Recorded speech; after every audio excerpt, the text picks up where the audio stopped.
Thank you, everybody. I am the Vice Chair, Steve Marchese of the St. Paul School Board. Thank you so much for being with us this evening. This is the public comment period, which provides an opportunity to bring issues to the attention of the Board of Education. We listen as a general rule and won't respond to comments made by speakers, at least at this time. Speakers are asked to sign in on the sign-in log and complete a blue sign-in form on the table. You are reminded that you can sign in ahead of time by calling the board secretary or contacting us online at the Board of Education website. Please write legibly, fill in all the information so we can make sure to organize topics by priority. Public comment sign-in ends at 5:30. We are past 5:30, so we're done for this meeting. The order in which speakers will be called is as follows: students, speakers referencing an agenda-related item, and then others in the order of names received, with preference given to those who have not spoken in the past 3 months. After you have spoken, please leave your forms or a copy of your presentation with Ms. Abrams. Audience members are asked to remain quiet during public comment so all may hear. Speakers are advised that any complaint or issue related to personnel must be made in writing. For your own legal protection and the legal rights of staff, please do not include identifiers of St. Paul Public School employees, such as names, job titles, grades taught, or work location. Each presentation will be timed, and the black box on the counter rail will beep and show an amber light with 1 minute left and a red light when time is up. When time is up, speakers are asked to complete their statement immediately. Time allotment can be reduced if there are many speakers to make sure that we can accommodate everybody in 30 minutes. This evening we don't have a large list, so we're going to go with 3 minutes per speaker. Tonight, if there's a large group with one subject, we will ask that we can coordinate with you to make sure that we can allocate time wisely. Speakers are asked to be respectful when making their presentations, and any disrespectful conduct by a speaker will result in forfeiting time. Audience members are likewise expected to be respectful of speakers. Disrespectful conduct may result in your being asked to leave the room or in a recess being called. And when you start, please begin by stating your name only. We don't need any additional information such as address. So we're going to start with the list that we have right now, and the first speaker is Max Gonzalez. You can come forward.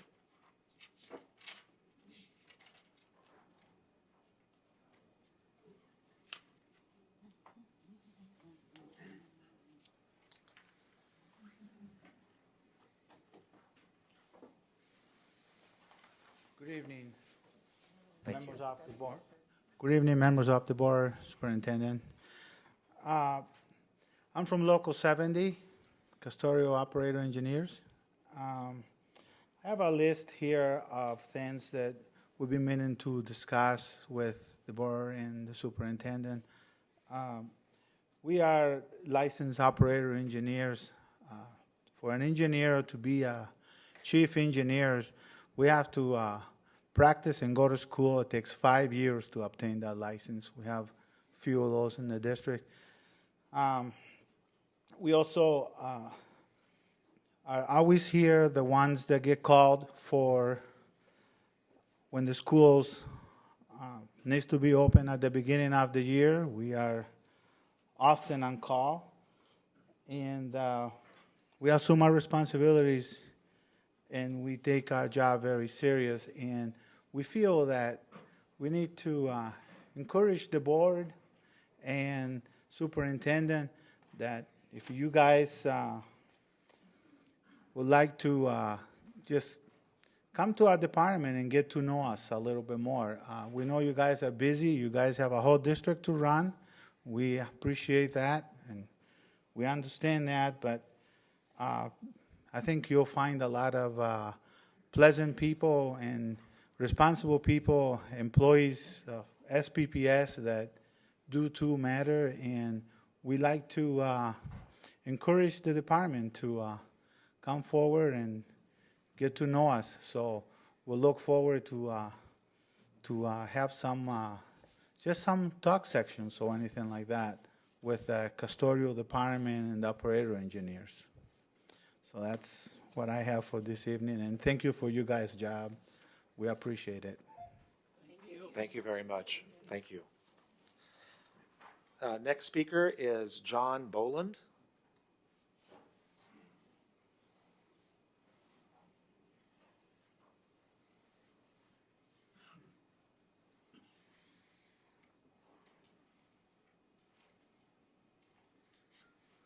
name is John Boland. I had some time reserved to speak a little bit about the missing the open enrollment date for the district's new health care plan.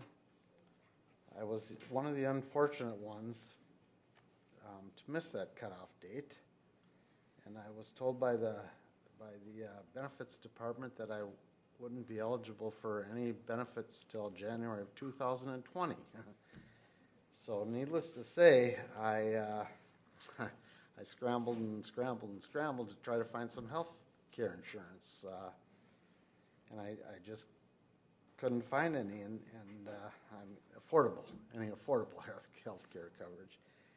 And I was sitting home last night, and I got a phone call from one of the administrative staff, and he said that I wasn't alone in missing the cutoff date. There was like 200 people in all the different departments, so they decided to extend the cutoff date.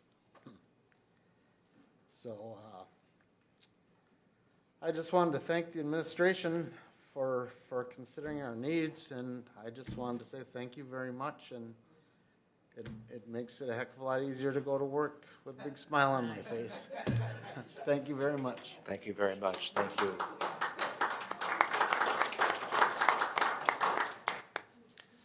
All right. We are at the end of our public comment list. Thank you so much. We're going to be in adjournment, and our meeting will start at time certain 6:05. Thank you.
Green. Red, you're on.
I'd like to call the January 22nd, 2019 regular meeting of the Board of Education to order. We will begin with a roll call, please. Mr. Marchese, Here. Ms. Ellis, Here. Ms. Foster, Here. Mr. Broderick, Here. Ms. Young, Here. Ms. Vanderwert, Here. and Mr. Schumacher. Here. Next, I would move to approve the order of the main agenda. To have a second. Second. Vote, please.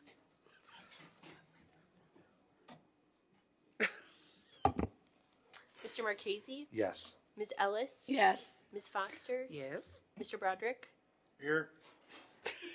yeah. Here. Ms. Young, Yes. Ms. Vanderwert, and Mr. Schumacher. Yes. Okay, thank you. And we'll move on to recognitions, and I will turn it over to you, Superintendent Gothard. Thank you very much, Chair Ellis, members of the board. Very happy to bring a couple of recognitions to your attention tonight and to share with our community. I'd like to call up Cedric Baker, Chief of Staff, and he's going to recognize a staff member who's done some outstanding work both here in SPPS and the larger community, and also a student to recognize some wonderful accolades that he's received. And again, Chief Baker, the mic is yours. Thank you, Dr. Gothard. Chair Ellis, members of the board, I am excited to... Mike's not testing. Okay.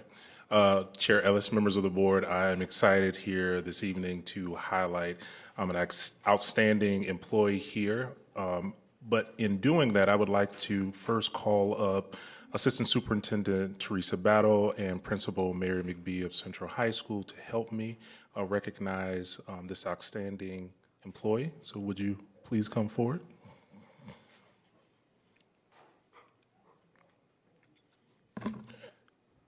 Chair Ellis, Catherine Rich, Principal of Phelan Lake Mung Studies Magnet School, received the 2018 Alumni Society Award of Excellence from the University of Minnesota College of Education and Human Development on November 29th at a dinner and award ceremony at McNamara Alumni Center. The award is given to alumni for service in their field of education and professional and community leadership. Catherine is a 1985 graduate with a BS in elementary education. And the rationale for me calling up these two women is because they're, to my understanding, the only two other employees that have received that award here at the district.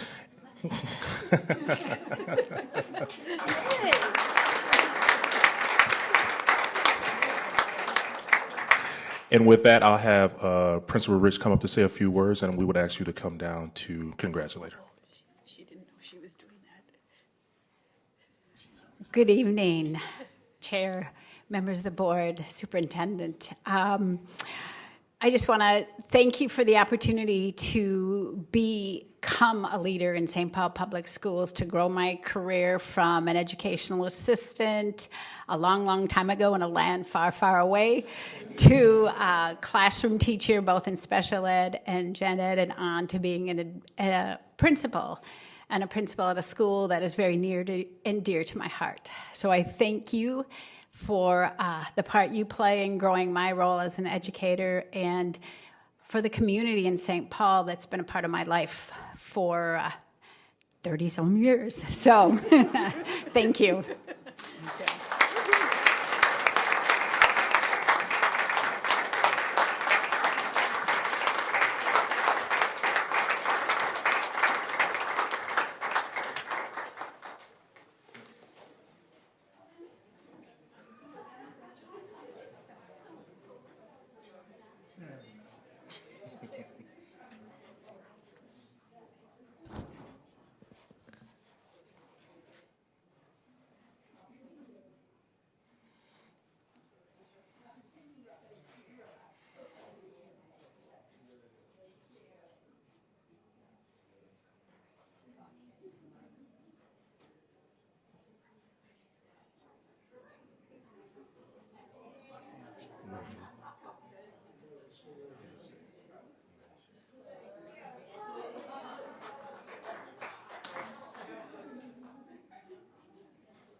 Chair Ellis, members of the board, we ask you to, yeah, that would be great. Because of an outstanding student that we'd like to recognize as well, Jasper Kovars Sartos. Yes. I apologize for the mispronunciation. A senior at Central Senior High School, was one of 4 students from the United States that were selected to go to Moscow, Russia for an international Russian language competition at the Pushkin Institute. Jasper, along with students from all over the world, competed in the International Olympiada in December. Participants gave individual presentations, toured the sites of Moscow, visited Moscow's theaters, and attended exhibitions. Jasper won an award for Best Spoken Response. Jasper was the top qualifying student of the 2018 Minnesota State Olympiada of Spoken Russian. He passed the written test and an oral interview at the national level, being selected to move on to the International Olympiada. And with that, I'd like to call up Jasper to say a few words.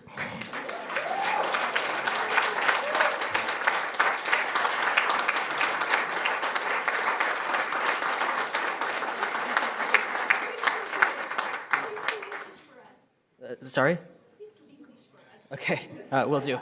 I guess thank you to the superintendent and members of the board, and thank you for providing me the opportunity to go to this competition for an education for all 12 years.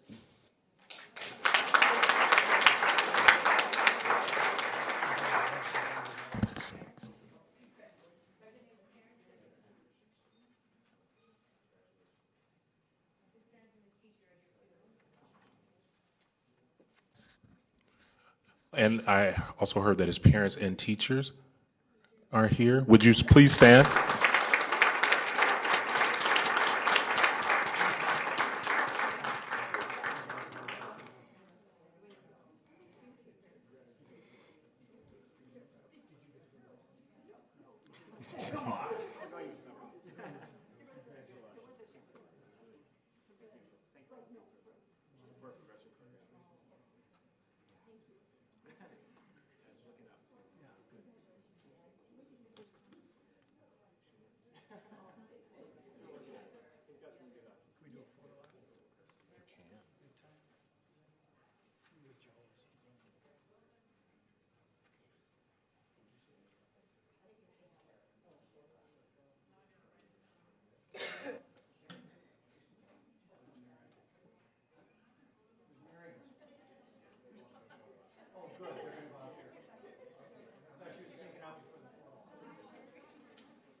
I was hoping that he would say something.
Okay, we're going to move on to the order of the consent agenda.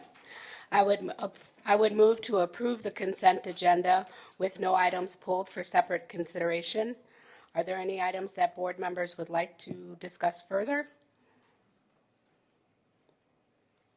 No? Okay. Second. Vote, please. Mr. Marchese, Yes. Ms. Ellis, Yes. Ms. Foster, Yes. Mr. Broderick, Yes. Ms. Zhang, Yes. Ms. Vanderwert, Yes. and Mr. Schumacher. Yes. And now I'd like to move to the approval of the minutes of the regular meeting of the Board of Education from December 18th, 2018, as well as the minutes of the annual meeting of the Board of Education meeting of January 8th, 2019. Do I have a second? Second. Vote, please. Mr. Marchese, Yes. Ms. Ellis, Yes. Ms. Foster, Yes. Mr. Broderick, Yes. Ms. Zhang, Yes. Ms. Vanderwert, and Mr. Schumacher. Yes. And we'll have the report from the committee of the board meeting of January 8th, 2019 by Vice Chair Marchese. Thank you very much, Chair Ellis.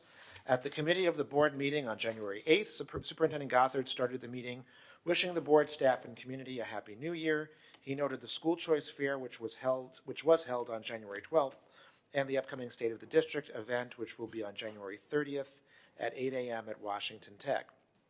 He thanked staff for their great work in organizing these great opportunities to shine the light on many great things in SPPS. Next, in the 2018 audit report was presented to the board. Representatives from the accounting firm MMKR issued an unmodified or clean opinion on the financial statements and 4 comments on the internal control and compliance reports. The General Education Aid Basic Formula, General Fund financial positions, fund balances, and adjusted daily membership and pupil units served were reviewed. This presentation sparked discussion amongst board members on questions about unrestricted versus unassigned fund balances, the GASB 2075 measurements, and how they relate to the credit of the district, and additional information on other district funds. The board approved the recommended motion to accept the FY18 audit report as presented. The next topic of discussion was the fiscal year 20 budget guidelines. The proposed budget will be guided by and support the district's strategic plan SPPS achieves.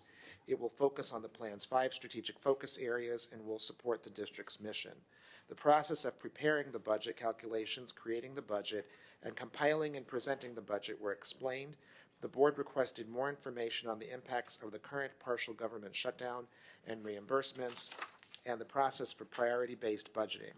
The strategic plan will allow us to make informed decisions on the priorities as we determine the budget. It was also noted that in presenting the budget, notes on changes would be helpful to see the progression of the process from last year to this year. Questions also revolved around the modeling of the budget, with this year being a modified rollover model because it is a transition year as we move more towards priorities based on initiatives. Following the adjournment of the meeting, board members conducted a work session on topics of board engagement, ideas, and plans. I move the board accept the report of the January 8th, 2019 committee of the board meeting and approve the minutes of that meeting as published. Second. Vote, please.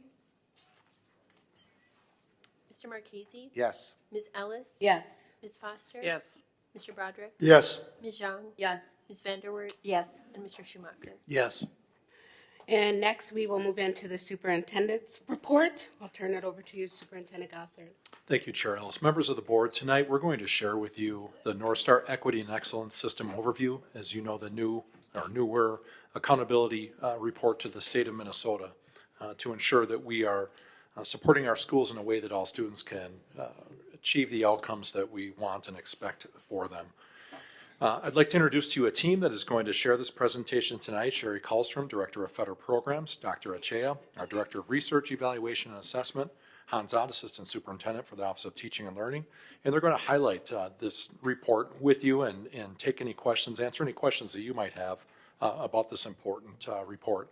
Lastly, I'll add that you will see many alignments to SPPS Achieves, and we'd be happy to, again, address how our strategic plan is also going to serve as a very important accountability plan, not only for our district, but also for the requirements of the state of Minnesota.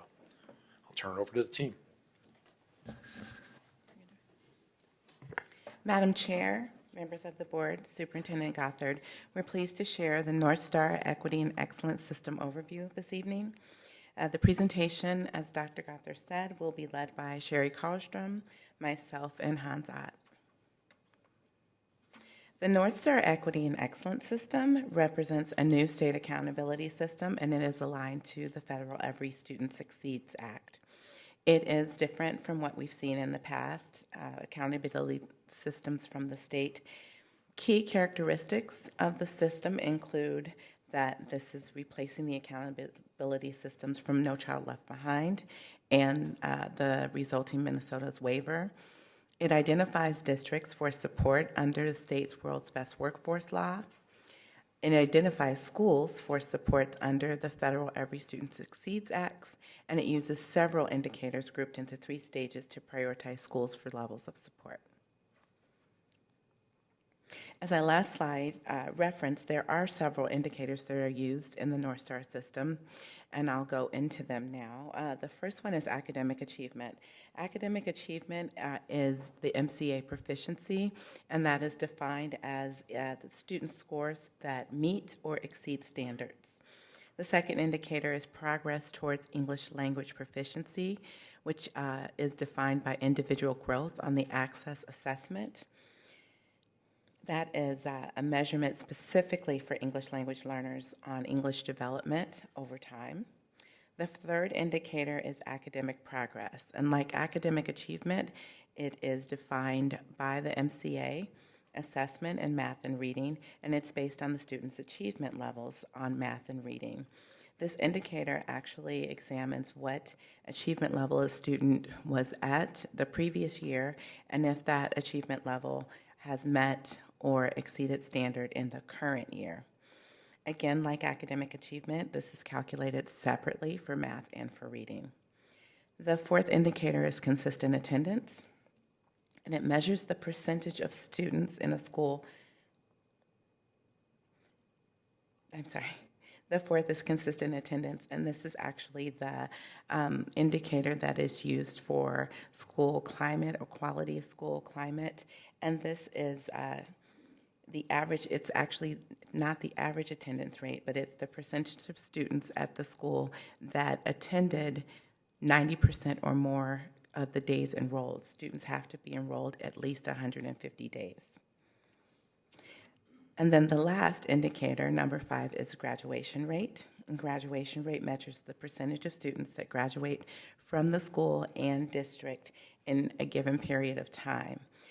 The North Star system uses 4 years as well as 7 years, and it uses the cohort model, so a group of students that start at 9th grade at a particular school or district that graduate within 4 years from that school or the district, and the 4-year and the 7-year rates are kept separate. I'll now transition to Sherry Kallstrom, our Director of Federal Programs, to provide an overview of the identification process.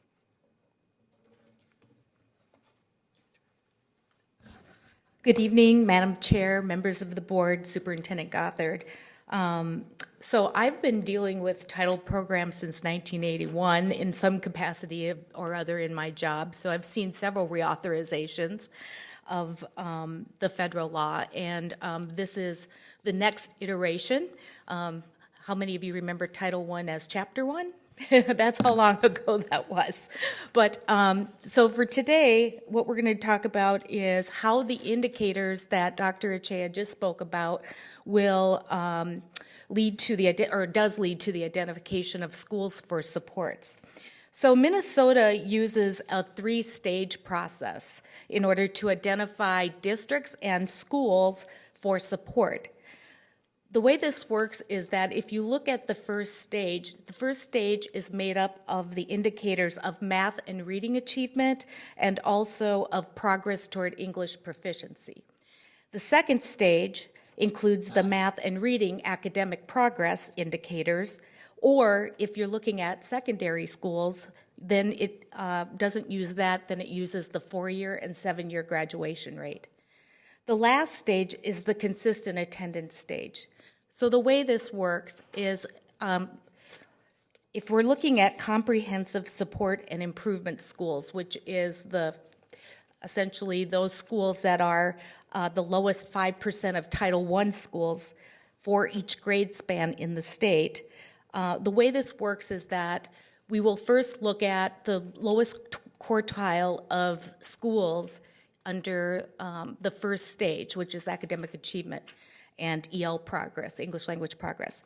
From there, that lowest 25% of schools moves on to the second stage.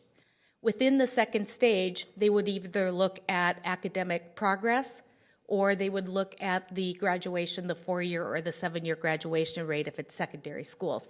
The bottom quartile of schools from that stage move to the third stage. Once you're at the third stage, then they look for the lowest percentage of 5% of schools with that don't have consistent attendance. And then those are the schools that are identified for comprehensive support and improvement, which are the lowest 5% of Title I schools, elementary schools, middle schools, and high schools. The second thing that we look at under comprehensive support is not part of the 3-stage process, but it's a separate indicator that all public high schools with a 4-year graduation rate below 67% overall, or for any student group, is also identified for comprehensive and support and improvement. The next area is, we had to go back one, sorry. The next area is targeted support and improvement. So this is the next group of schools identified for support. So there are 3 ways for a school to be identified for targeted support and improvement. First of all, any school, not just Title I school, but any school where any student group performs at or below performance thresholds for at least one indicator in each stage are identified for targeted support and improvement. Secondly, any school where any student group performs at or below the average of the lowest 5% of Title I schools for at least one indicator in each stage are identified for targeted support and improvement. And then thirdly, Title I schools with an overall performance at or below performance thresholds for at least one indicator in each stage 1 and 2 identifies the schools that or stages 1 and 2. And so what happens is these schools are the schools that would have probably been identified had they also had consistent attendance that was also low, but they didn't quite get to that third indicator. Okay. Then we have support schools. These are the schools that are, their overall performance is below the threshold in stage 1, which is academic achievement and English language progress.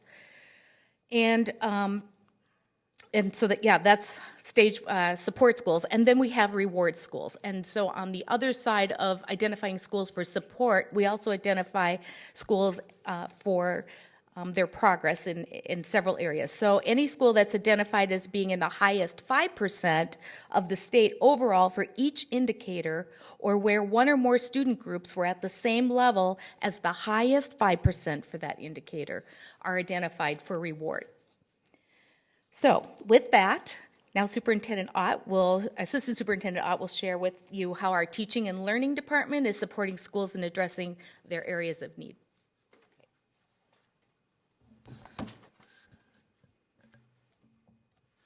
Good evening, Madam Chair, members of the board, Superintendent Gothard, our students, SEEB, wherever they might be tonight. I appreciate the information that Dr. Achea has shared and Director Karlstrom, and what I'd like to do now is to talk about how we've responded to the identifications that we have here in St. Paul schools. I'd really like to talk about how we address the concerns from the school level, what the teachers and principals are involved in, how district school improvement team, district academic departments, and leadership, and our partnerships with MDE all kind of connect with what we're doing to respond to our school's needs through the new identification process. So there are various levels of support, and for our Title I schools, there are things that we provide for them as a whole. And specifically, we make sure that they're all going through a multi-year comprehensive needs assessment. That comprehensive needs assessment aligns with 11 key areas that also connects then to their school improvement plan or their SCIP plan. So the needs assessment drives how the school responds internally. So we're not just looking at what the district's doing to the school, but we're building the capacity within the school amongst their team as their continuous improvement team looks through the needs assessment, identifies their goals, and writes them in their school improvement plan. We also have taken advantage of MDE workshops. Our plans that we do develop are reviewed with MDE, and we have a biweekly meeting with a member of MDE who helps us reflect on what we're doing and offer us options that may exist at the district level, and also for us to give advice on what's working for them to share at other areas around the state. We provide coaching support for from the academic departments here, and we have continuous improvement PD from academic departments going on as well. So it's nice to have something for all, but with our identified schools, our CSI comprehensive support and improvement schools, our targeted support and improvement schools, and our support schools, there are some differentiated supports I'd like to just go over. We aren't going to go in great detail on each of these, but we will talk about how they align to other regional centers of excellence that the state has in just a second. So with our comprehensive support and improvement schools, there are a number of different supports that we offer. At the elementary level, we've really focused efforts on a transformational leadership academy. This is an opportunity for not only principals to meet together to learn from and with each other. We've been partnering with an organization called New Leaders. We've also worked with their leadership teams in a targeted way and in collaborative ways across the schools. And then we have on-site coaching that we provide to the leadership teams. So there's a lot going on for our teacher leaders and our principals in the Transformational Leadership Academy. CSI schools also get, and all the schools identified have a transformational leadership team. There's a list of items that a transformational leadership team works on to review their data and help better meet the needs of their schools from within. And that's through that comprehensive needs assessment as well. We've taken resources from our ESSA grant and been able to get a continuous improvement specialist, a staff on site to help support the leadership team, the leader, and teachers in the building to really realize their school improvement plans. We've also applied and received a large grant for literacy coaches. So we have, and when we supplemented that where needed, so we're able to add additional literacy coaching at our CSI elementary schools and TSI middle schools. And finally, we want to make sure that our academic departments, we're learning together what the school's needs are. We're bringing what research says is best for schools and connecting through academic department support. And that's not just the Office of Teaching and Learning, but all of our areas of academics. That's MLL, special ed, American Indian Ed, and other departments are all working together to make sure schools are getting what they need. And again, we continue to connect with MDE supports. So we have a lot of things going on. How does that connect with what MDE does around the state with the regional centers of excellence? So the state has, for most other districts other than Minneapolis and St. Paul really, they have teams of staff that go around and support schools who are districts that have identified schools. In St. Paul, Minneapolis, we have our own body or entity that does that, and that's our continuous improvement team and our academics teams. There are major areas of work that the state has identified those teams to do, and those are on the left-hand side of this slide where the MDE regional centers are listed. On the right-hand side is what St. Paul is doing along those same lines. In particular, the bolded sections are what is specifically offered to our CSI schools, our CSI elementary schools. So you'll see that not only are we doing what MDE regional centers of excellence are doing, we're adding in some additional components with principal PD, support from departments beyond math and literacy, leadership team support in a deep way through our Transformational Leadership Academy at the CSI elementary schools. And again, this is a plan that's been reviewed, approved, and checked in on with our MDE colleagues as well. We talked about that in addition to having identified schools who need supports, we also have schools who are identified for rewards. We aren't listing all the different rewards that might be eligible to schools, but an example is shown here of two badges that were given out to some schools. And it's important to note that although we have schools who are needing supports, we also have schools that are leading their way around achievement in different ways and progress in different ways and attendance. It is important to link our strategic plan, SPPS Achieves, to this work as well. The North Star system aligns with the world's best workforce. That is really the connecting piece of state law with federal law that are coming together. And this slide shows how St. Paul Public Schools has aligned our strategic plan with those key pieces from the North Star. And North Star has these 4 buckets about communicating and engaging with stakeholders. We have a strong initiative and strategic focus area around family and community engagement. We talk about doing comprehensive needs assessments from the North Star system. That's part of our program evaluation and resource allocation. Strategic focus area, specifically 5A. And 5A, again, shows up in how we use district resources to support school-level improvements.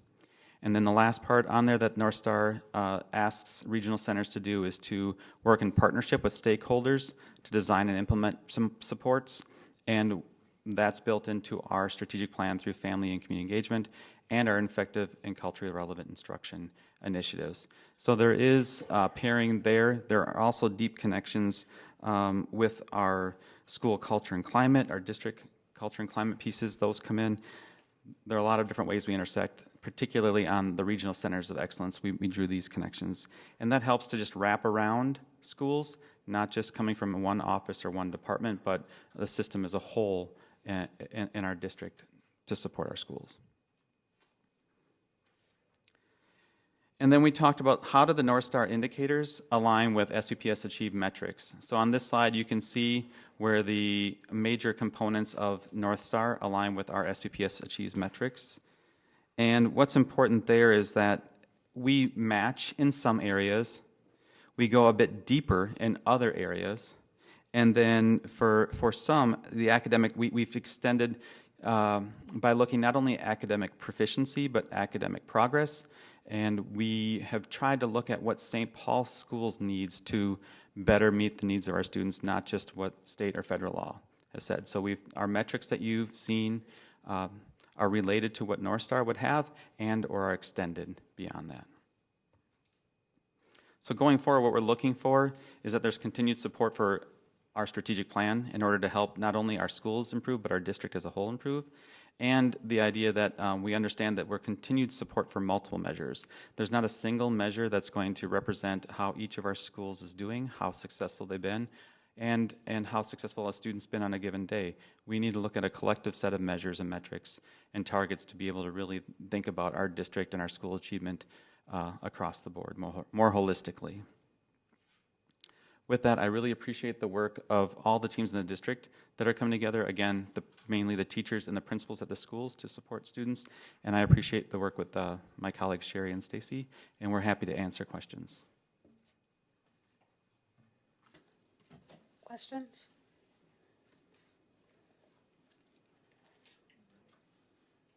Director Marchese? Vice Chair? Oh, Director Van der Werten? Thank you for this. And I noticed that you you explained the acronyms. I'm really proud of you for doing that. Thank you. Thanks for teaching me. Yeah. I'm just wondering how. I'm wondering how the stages work. The MDE makes the stages, right? And so they look at all the schools, and then they knock out a bunch, and then they add in a bunch, and or they take what's left and look at them again, and then how many of our schools are in those categories? And do we know that's happening before they designate them? Do we have a way of getting ahead of them on determining which schools need the support? Does that make sense? Members of, Madam Chair, members of the board, Superintendent Gothard, and Director Van der Werten. So in terms of the stages and how many are in each stage, I mean, the way it works is they rank all of the elementary schools and in stage 1, and they take that bottom quartile of all elementary schools in the state that are Title I. Then they move them over to the second stage, rank the remaining 25 from that group, take the bottom quartile again, move that over. So what we ended up with was about 34 across the state elementary schools that were identified as CSI. We ended up with about 7 middle schools across the state, that were identified as comprehensive support and improvement, CSI, and then we ended up with about 6 high schools in that category.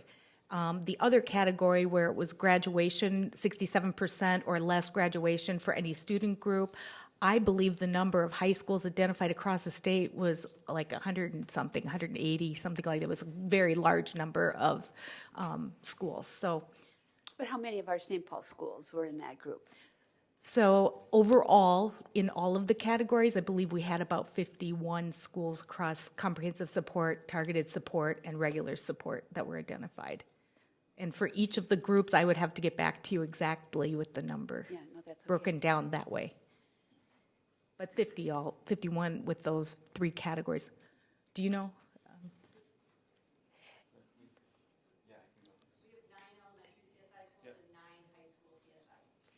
Okay, that helps. That's better than 51. There. Thank you. Yeah. So then, sorry, I have a whole bunch of questions, but I'll ask one more. Just what does the support from the state look like? What do they do when they come in to help? Do you want to talk about that? Okay. Madam Chair, members of the board, Superintendent Gothard, Director Vanderwert. So the state has a couple different things. One, we've worked with them at MDE with training for what math and literacy supports might be valuable, how evidence-based practices fit in. A key characteristic of our improvement strategy, both at the state level and local level, is using practice profiles. Practice profiles come from a greater body of work around our continuous improvement efforts and implementation science. So they've trained us on what that looks like in terms of how do we write strong plans around a core evidence-based practice to really dive deeply into the core components of those practices and what we would want to monitor, see, and need professional development on to really achieve those evidence-based practices. So implementation science and evidence-based practices, general math and literacy pieces have been some key ways that we've partnered with MDE. And they've also, the literacy coaches grant that I talked about earlier, that is through MDE, and we partner with a cohort of those types of coaches to learn from and with around supporting literacy strategies that are CSI and TSI middle schools. One more. Do they work with you around curriculum? I mean, if kids aren't doing so well in reading, then does the state say your curriculum is working or not, and work on?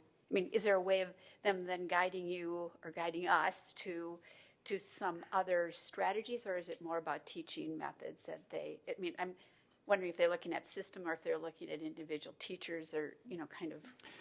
So part of the needs assessment that we have is looking at our standards-based curriculum, instruction, and assessment methods.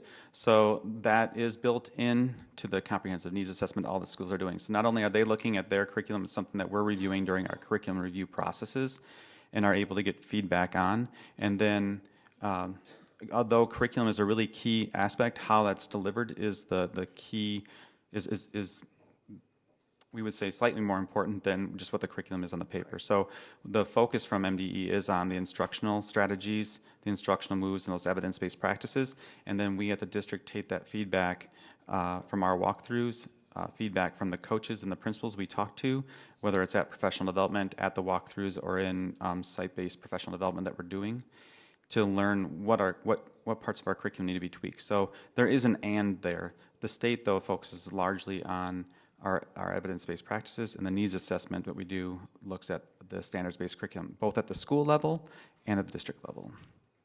Great. Thanks. Director Broderick? Thank you. Thank you for those good questions, Mary. Having been on the board in the beginning of No Child Left Behind, I'm just very much afraid that this is deja vu all over again. Because what we seem to try to do is, in America, is identify schools that are not having the kind of success we'd like them to have. And then we identify within the schools groups of students who are struggling the most. And I think over the last decades, we are been very well informed in terms of schools that are not working and schools that are working, and groups of students that are struggling the most.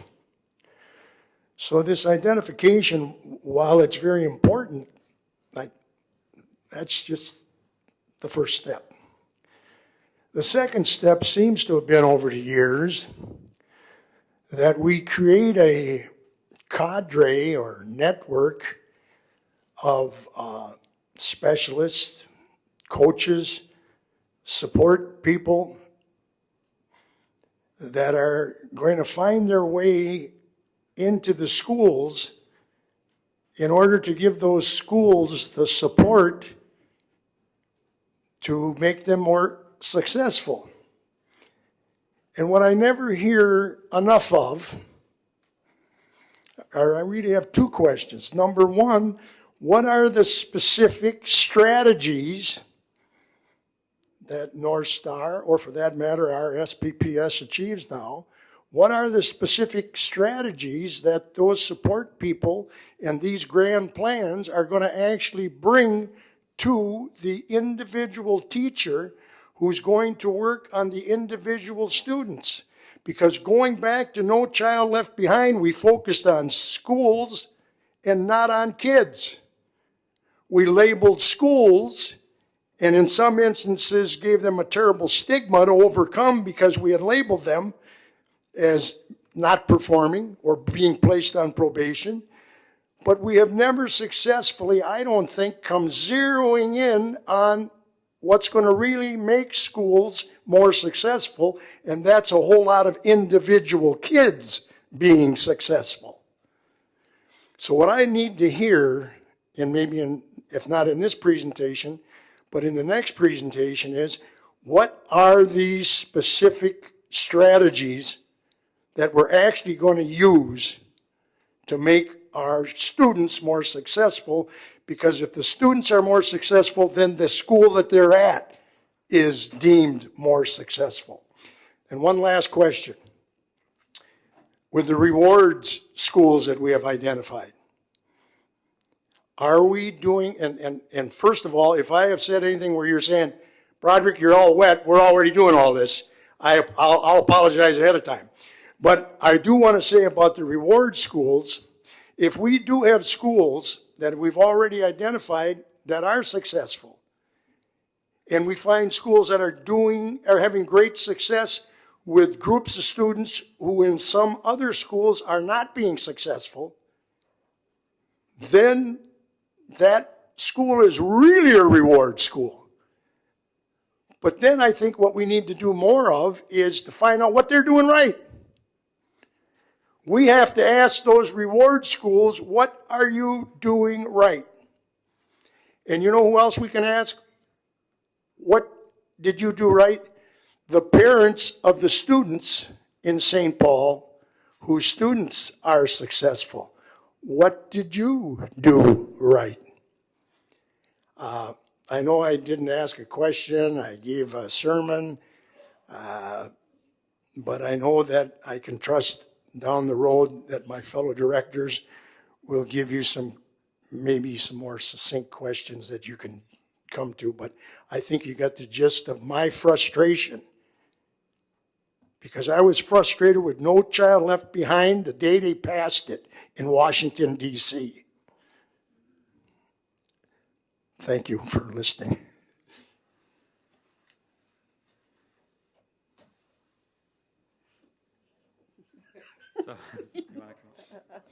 So I am going to step in, Madam Chair, members of the board, Superintendent Gothard, Director Broderick. I understand, I hear your frustration, and I appreciate that. And what I'd like to do is have one of our leaders come up, Molly Coyne, Dr. Molly Coyne, come up and talk to you a little bit about the process of how practice profiles work and how we help work with MDE, our district leaders, and schools to identify what key practices are beneficial, and at times it's coming from the school, and then write those strategies up as practice profiles, as I talked about earlier. And the practice profile writing is what helps a school understand what the strategy is and how to implement it. And Dr. Coyne has been somebody who's really worked on that with our not only our district, but our schools, just to give you an idea of what a strategy might be and how they walk through that, just so you can get a glimpse of that. It's not a pie in the sky type thing that the MDE says, hey, if you do this thing, all will glow at rainbows. Okay? It's the idea that you need to think about your students, who they are, and address those needs. And Dr. Coyne is able to just talk a little bit through the process of writing a practice profile, identifying a strategy, and implementing it. Thank you. Madam Chair, members of the board, Superintendent Gothard.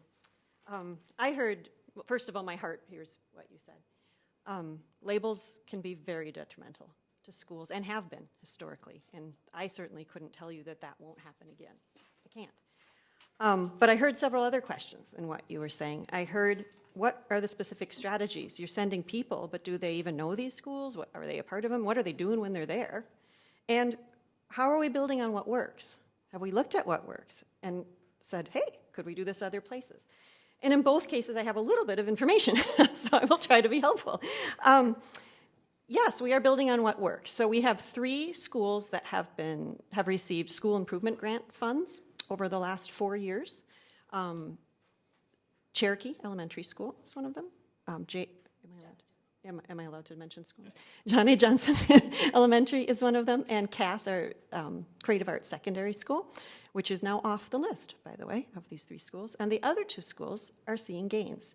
And what we learned in doing 4 years of work with those schools are that by embedding the supports, so the staff is on site, not doing the drive-by support system, focusing on instructional coaching, and focusing on family engagement, we've seen some nice gains in these buildings. So we took what we could from those models without the same amount of funding and attempted to replicate it as much as possible with our school improvement funds and our circle grants, 3 of which fund elementary, middle, and high school literacy coaching. So we've tried to staff in that same model where we're really going on site and working with the staff to build that internal capacity, that teacher leadership that we really need to build.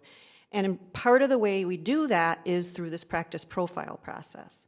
So we have a framework, and in it, practice profiles, they look like a document, but it's deceiving. They're actually a process by which teachers engage in defining and describing instructional practice. And they do this around evidence-based practices, such as guided reading instruction, TQ&E, task question in math. Word study is a common one. So they're picking practices that they know their teachers aren't really implementing with fidelity. They may be attempting to, but it isn't quite getting them where they want to go. They're coming together with teams of teachers to define that practice, what it really needs to look like based on the research, and how they're entering it. Where are they now with their work? Where could they be in a month from now? Where could they be in 2 months? And how can they get to the level of implementation that we really need to see in order to see the benefits of those practices for our students? So that's the kind of bigger model and the tools that we're using. We are also training, as continuous improvement, we're training district departments on these practices as well. And the district departments are now building seed profiles. So they're saying, hey, here's this great research base around these practices. They're incomplete because they go to the sites and the teachers work on them. How are we going to enter this practice? What does this practice mean for us here at this site with our students at this grade level even? So they individualize them, but the research base is often coming from the district departments as well. Does that help at all? It helps very, very much. And of course, yeah. I think everyone's aware, because I brag about it all the time, I was a career teacher. And so my real interest in is how are we taking all of this and zeroing in to that interaction between the teacher and the student. Because as I've often said, that's where the action is. It is. It's what our students are receiving. Thank you.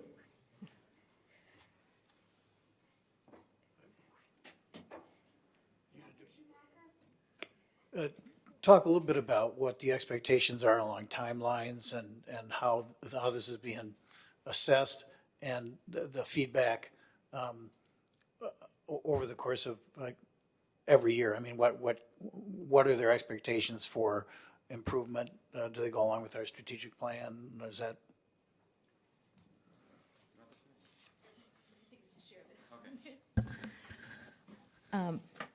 Madam Chair, members of the board, Superintendent Gothard, Director Schumacher. Well, first of all, the identification of schools for improvement for comprehensive support and improvement is a 3-year cycle. So we'll go through a re-identification process. This is the first implementation year, so we have 2 more years, and then we'll be identifying. For targeted support and improvement, schools could come off or on yearly. So for those indicators, it's an ongoing piece of the pie. The system that they use will continue to be the system for targeted support and improvement over those, every single year where they're looking at those various categories. So does that answer pretty much, or do you need a little more? Well, I just want to add that along with the metric side, so their skip plans have measurable goals through them that we check on an annual basis, and then those skip goals are connected with our long-term student outcomes that we have through the measures and metrics. So as we inform principals and leadership teams around our metrics and measures and targets for our strategic plan, those connect with skip plans, and that's where it all kind of ties together. And those plans are being monitored on a regular basis internally. And I assume that the skip plans are driven by that's how they're informed, right? You're not dealing with 2 different things that you're trying to, that's what the groups use to. The skip plans are informed not just by the state system, but also through their comprehensive needs assessment in terms of what they see are their areas of need and what their focus is going to be. But certainly those indicators also play a role in that. Yeah, okay, thank you. Sure. Thank you again for the report. I really appreciate that. And I had asked that we put this on the agenda because of the fact that we have a new strategic plan, and I wanted to see the connection to the work that the district plans to do and the alignment with what we're already being asked to do through the state accountability system. I have a few different questions, and I appreciate that there were some changes made to the slide deck in response to some questions that I asked in advance of our meeting. One is, you talked a little bit about at the beginning. Can you just talk a little bit more about the change in the nature of what the assessment is versus what the assessment system was like prior to under the pre-ESSA process? Because I think one of the concerns was expressed that buildings were getting labeled. Groups were getting labeled based upon smaller numbers of indicators, and that didn't adequately reflect what was going on in the buildings, and that ESSA and the work to create a system based on ESSA was to provide a fuller understanding of what is going on in the building. So I'm curious if you could comment on that. Madam Chair, excuse me, members of the board, Superintendent Gothard, Director Marchese, there are several characteristics that were different pre-North Star, and I'll just touch on a few of them. Some of them more technical, some of them more theoretical.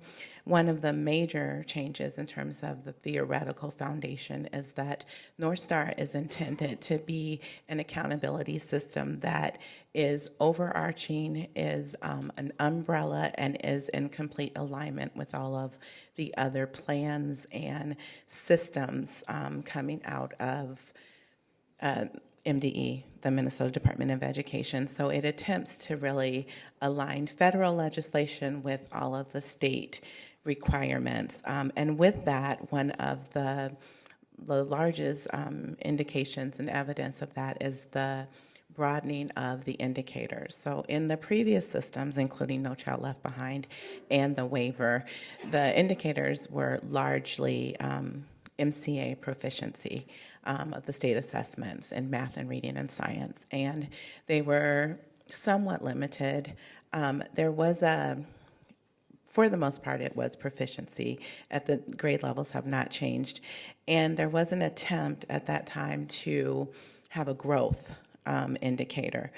And that came along with the waiver. That was met with I would say a limited amount of success because MCA is not actually meant to measure growth, but it was an attempt to measure growth.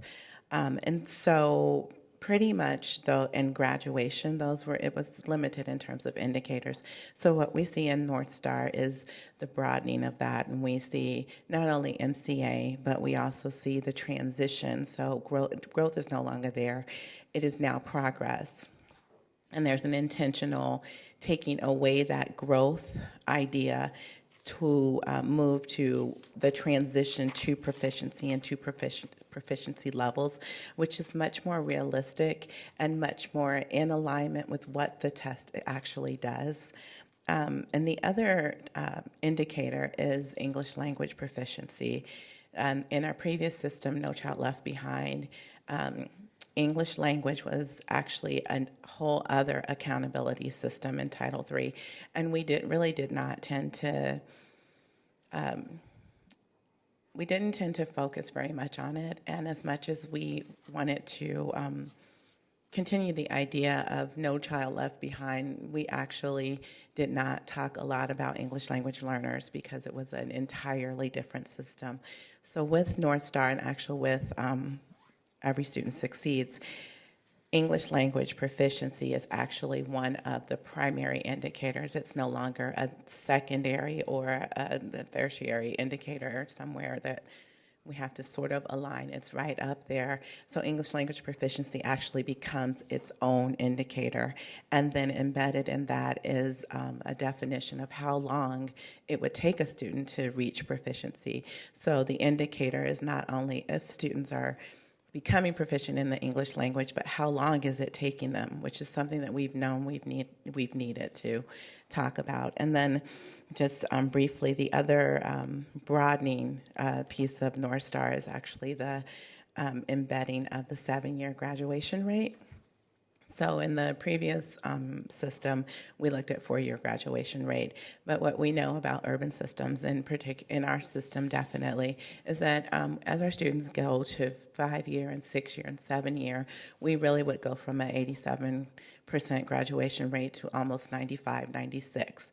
So the addition of that and the reality that some of our students actually by law are given extra time to graduate, embedding that just creates a broadening of the way that we look at if we're meeting indicators. And it doesn't necessarily relate to success if we're having success, but if we're meeting the indicators as they're designed, if we're getting our students to graduate, if we're getting our students to proficiency, and several ways to look at it. And that's just a couple of them, but I would also say, in conclusion, one of the other larger ones is No Child Left Behind did not include district accountability at all. That's why World's Best Workforce was put in place.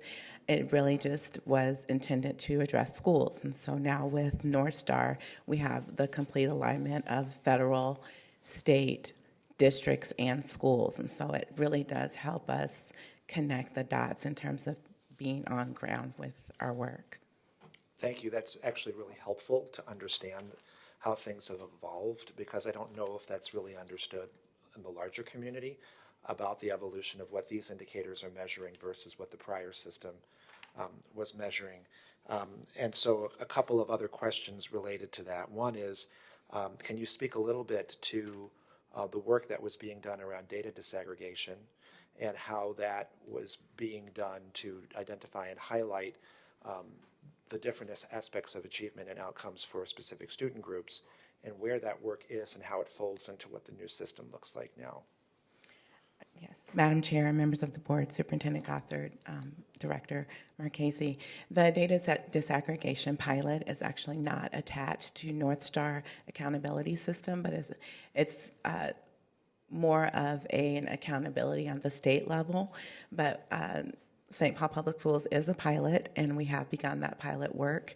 That work is actually related to a grant that the state received, and the attempt is to disaggregate our student group populations, ethnic and racial, our student groups of color, and where that begins is that we're asking parents and families through our iUpdate system to if they would like to complete more information on their racial and ethnic identification. And then we will submit that information to the state. The state is now determining how they're going to report it in legislation. It's supposed to be reported next year only for MCA and for graduation. And so at the state level, we'll have it for MCA and then the year after that for graduation, because graduation is on a 1-year lag. Right. In the district, we will probably report those two as required, but it is a pilot. And so one of the things is that we'll have to wait to figure out how many families actually do it, to make sure that we have the right numbers to be able to report in a valid and reliable way, and that we're not bumping against privacy rules. So we are set. The form is ready.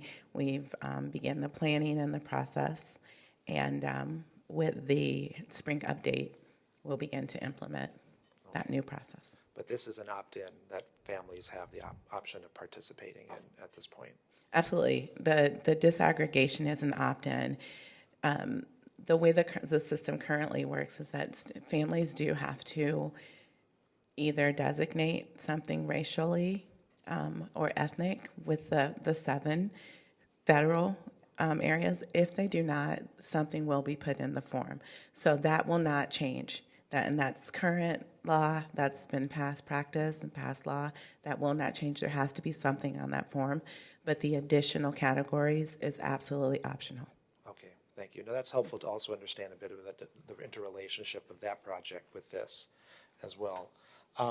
One of the things that was interesting to me is trying to understand the staging and the categorization and how we get there. And I guess this is more commentary than maybe question, which is, a function of this work is supposed to report to the community on the status of how things are going. And just listening to, as you're talking about how that decision-making is done, that is completely unintelligible to the average person. And so it's curious to me that we've designed a system of this MDE, and I know they did a very extensive engagement process that was well attended and a lot of folks have participated in. And the ELL standards were certainly an outcome that I heard from folks particularly who were concerned about raising up the achievement of our English language learners and bringing it into focus. But to understand how buildings are designated for support and to be able to explain that to the person on the street about how that is happening, I could defy you to try to do that at a Target on a Saturday morning. Not going to happen very easily. But I think the question that I have also is, we talked a little bit about Title I schools and the learning from other schools that are actually doing well. How are we learning from not only the schools that are successful within our district, but the schools that are coming, who are Title I designated from around the state, that are successful, and I'll put that in quotes, under this system, either to get rewards or that are not finding themselves under the staging system at the point where some of our other schools are. Because ostensibly as Title I programs, they're coming in with at least some level of demographic, Title I being the demographic, of comparability. So what is it that we do to learn from the schools that are actually doing well? Madam Chair, members of the board, Superintendent Gothard, Vice Chair Marchese, there are a few different ways that we do this. Now, this is a new system, so we didn't know who was identified as anything prior. So I'm going to base it upon kind of some systems that exist and how they'll play out maybe in the future a little bit. But first of all, as Dr. Coyne mentioned, and we talked about the practice profiles, meeting with MD around Director Broderick as he was talking about what are the strategies that are valuable. Those strategies that we're uplifting are things that are coming through, whether it's state, local, or national research that are saying this is what's working. It might be a school or district similar to St. Paul schools in another state. It might be somebody within our own state. It might be a school within our own district. And each of those things we bring through that evidence-based practice process and provide those to our leaders. So what happens is we find out what's working and we write up a practice profile. We dissect that strategy is what we're doing in the practice profile. It's not just a document, it's a process, as Dr. Coyne said. And we take that, dissect it, share what the key components are, and then find ways to leverage professional development, whether it's from the teachers within the school, supporting the teachers and leaders at the school to do that from outside, connecting with the state, or connecting with state organizations, national conference, national groups of teachers, of English teachers, of math teachers, where we're sharing ideas across the state. That's why we do send people outside the district, is to learn from other folks doing similar work in the state. That's one key way that we go about this. Another piece that we've done is providing principals time and teachers time to communicate with each other. So at principal professional development and at teacher professional development, we have teacher leaders for literacy and math that come together on a monthly basis. Part of that time is to dive deeper into the evidence-based practices that we have, those practice profiles or seed profiles, for them to understand what they are, but also to share with one another what's working at their school. And with the Transformational Leadership Academy we talked about for the 9 CSI elementary schools, a big benefit that the 9 principals have found is being able to share what's working and what's not working within that group. We talked about having a couple of our school improvement grant, our SIG schools previously, Cherokee and Johnny Johnson, who are still identified under this system, but are making gains, as Dr. Coyne said, and those 2 leaders help bring perspective to the other 7 principals they're meeting with there, and again at the larger group. So putting ideas on the table is one of our key norms that we have. We put ideas on the table internally, and we go research externally to see what's going on, and at times take trips across the state and across the country to really understand what's working and seeing it. So I hope that it answers your question on how some ideas are brought in and delved into. It does, and it's helpful. And I guess I have a question, which is maybe more of a theoretical question. So feel free to say, I don't know, I'm going to answer that one. The approach that we're taking and the approach that's encouraged by MDE looks at these outcomes and says this is a problem of practice, and that what we need to do is align practice with what is considered best practice and what is successful in other locations. And I'm curious is that if you look at the other kinds of aspects of what is going on in our schools, as well as in the schools that are doing, quote, I got put quotes, well, reward schools or others, are there other factors that are part of that mix beyond just problems of practice? For example, are there mental health supports that are going on or community supports that are going on? Are there different family engagement opportunities that are going in?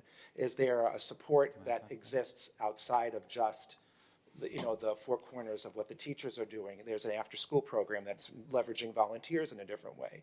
The reason why I ask that is because my concern is that we look at this as a problem of practice and then confine the intervention as something that needs to be fixed by the teacher and with the teacher. And it doesn't necessarily look at the community that surrounds the school and actually supports the school and can be leveraged to benefit the schools. And so I'm curious, as you look at this, kind of how we are looking beyond just this as a practice question, and as we're looking at this as a more systemic question around what upholds each of our buildings and how can we create the most fertile ground for our students to learn in each of these places. Great. Madam Chair, members of the board, Superintendent Gothard, Vice Chair Marchese, I'm going to pass it to Director Karlstrom in just a second. What I really want to bring to attention is our effective and culturally relevant instruction and the fact that we prioritized initiative 3A around culturally relevant instruction. We cannot forget that a majority of our students are students of color in this district, and a majority of the adults educating those children are white educators. And there's still a root piece that we need to look at ourselves and how we establish relationships. And it's not just relationships about brothers, sisters, families. It's authentic relationships that I believe in you to be successful. And I'm going to get to know you as an individual, what your strengths are, to break down those barriers that might exist outside the school walls to a different relationship between adult and child in the school at any grade level. We still know that that is a key and critical component. 1A, positive school and district culture, touches on it. 3A connects with it. Our family engagement work broadens that outside the school wall to the students' families. And I just want to bring forth that I don't necessarily hear that being spoken about as we travel around the state and around the country and read the research. We know that's something that St. Paul Public Schools has to do differently and be different. And so when we say what works somewhere else, and you said similar, and you said you used air quotes, right? We have to think about who are they talking about? Because in St. Paul Public Schools, Somali populations, Hmong populations, our African-American population, our Native population, we know the gaps are there. And we look at those gaps and we need to react better to those gaps. And our family engagement and learning from and with not only what works for us in our schools, but areas like Freedom School, Boys and Girls Club, and other organizations across our district and across the river and across the state we need to learn from. So I just want to add the wraparound services include bringing many lenses to this work that we don't always get outside our district, and we have to push ourselves harder and better to do that. And Director Karlstrom will talk a little bit more about those additional services we wrap around. Great, thank you. Madam Chair, members of the board, Superintendent Gothard, Director Marchese, I don't know that I could say it any better than Hans just said it, but so the thought that I'm thinking of is our schools with high mobility, high incidences of homelessness, things like that. And what I can say is that we really have to look to our community partners for the additional supports that beyond the outside of what it is that we can do. So Promise Neighborhood, working with Wilder, entities like that. We know that those are good practices to have, and so the more we can partner, the better we can also address those other stressors and things that are impacting our student achievement at some of our highest need schools. Another area that we can look at, if we look at the 11 areas that we do a needs assessment around in terms of our schools, we're looking at things like strong school leadership. We're looking at not only teacher effectiveness, but teacher equity. And how does that play out across our district? So are we making sure that our highest need schools are getting some of our very best talented teachers and things like that? So. Thank you. This is really helpful to hear this, and I really appreciate what both of you have just said. And I think it's really important as we discuss this publicly and as we message this, that we're clear with the community that the roles that they have to play in being part of this process. I think it's really essential that we build in ways of helping our community understand that this isn't just a question of, you know, how teachers are doing things specifically on a technical basis, but that this is about a lot of different factors, and you're absolutely correct, and I agree with you 100%, Chief Ott, about how the who and the what we are when we're in the classroom are incredibly important to get at. That's the work that this district has done around racial equity. That's got to continue and be a part of that conversation. And it is also inviting our families and our community partners in strategic ways so that they can see that it's not about hanging back and watching a process go on, but that there's a space for involvement. And I know that that is part of the larger community engagement focus that the strategic plan happens. And I would just encourage us to talk about this in a very holistic way, because I think there's a lot of places for our community, which I think is hungry to step into this role, can be leveraged so that it's not just a plan among educators, but that it's a plan among community members that invites their participation in that as well.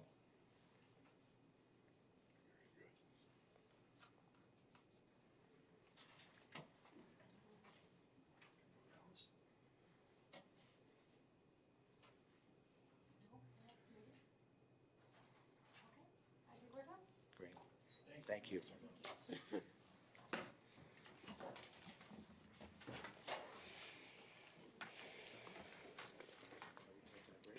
Yeah, I think we're going to take 10.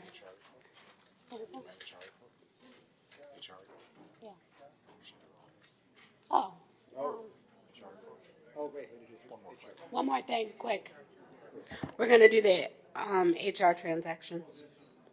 Superintendent. Thank you. Thank you, Chair Ellis, members of the board. As usual, this is the time that I ask you to approve our monthly HR transactions report, and this is for the month of December.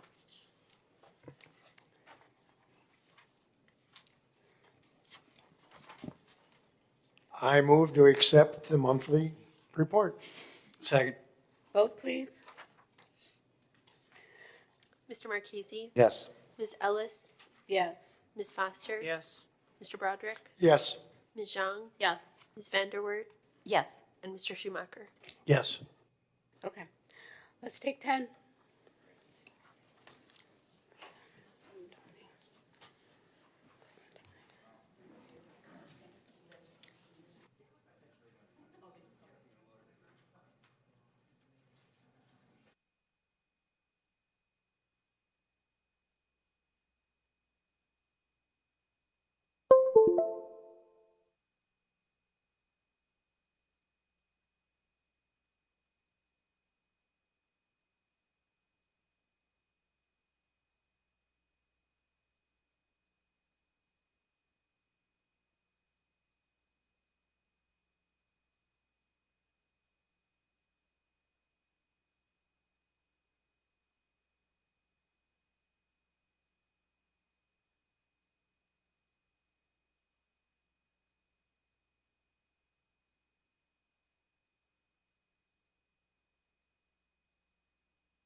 All right, so we're going to move on to the consent agenda.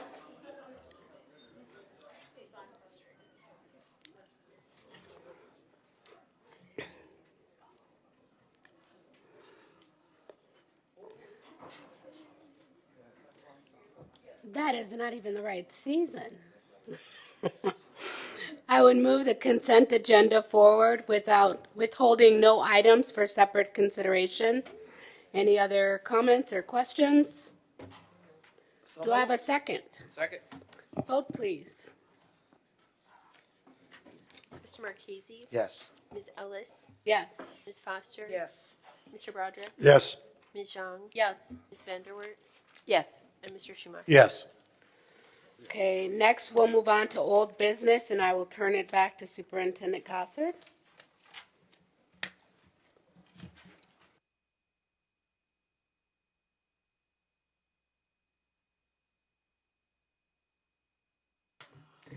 Thank you, Chair Ellis. Members of the board, tonight we have a second reading on policy 505, or bullying. I would like Chief Baker to come up for the second reading of the bullying prohibition policy.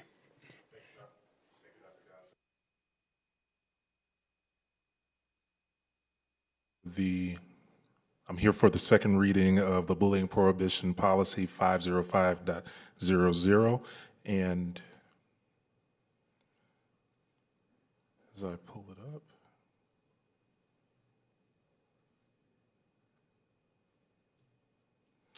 just to briefly highlight a few areas, just would like to remind the board that this was a revision of the policy, and specifically the policy changes reflect requirements of the state statute, updated definitions, updated to the prohibition section, and then we also added 3 new sections on investigation, responses and publication information, and training. And in your package, you would also see the track changes that we are suggesting. And with that, as for the second reading, are there any questions?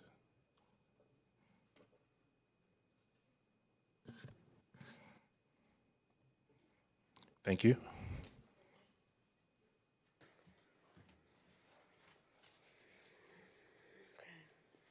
Still you, Superintendent?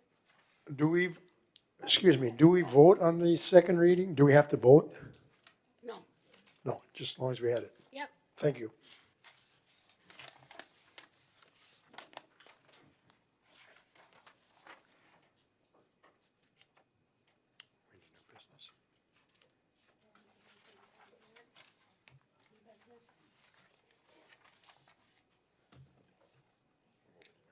Yep.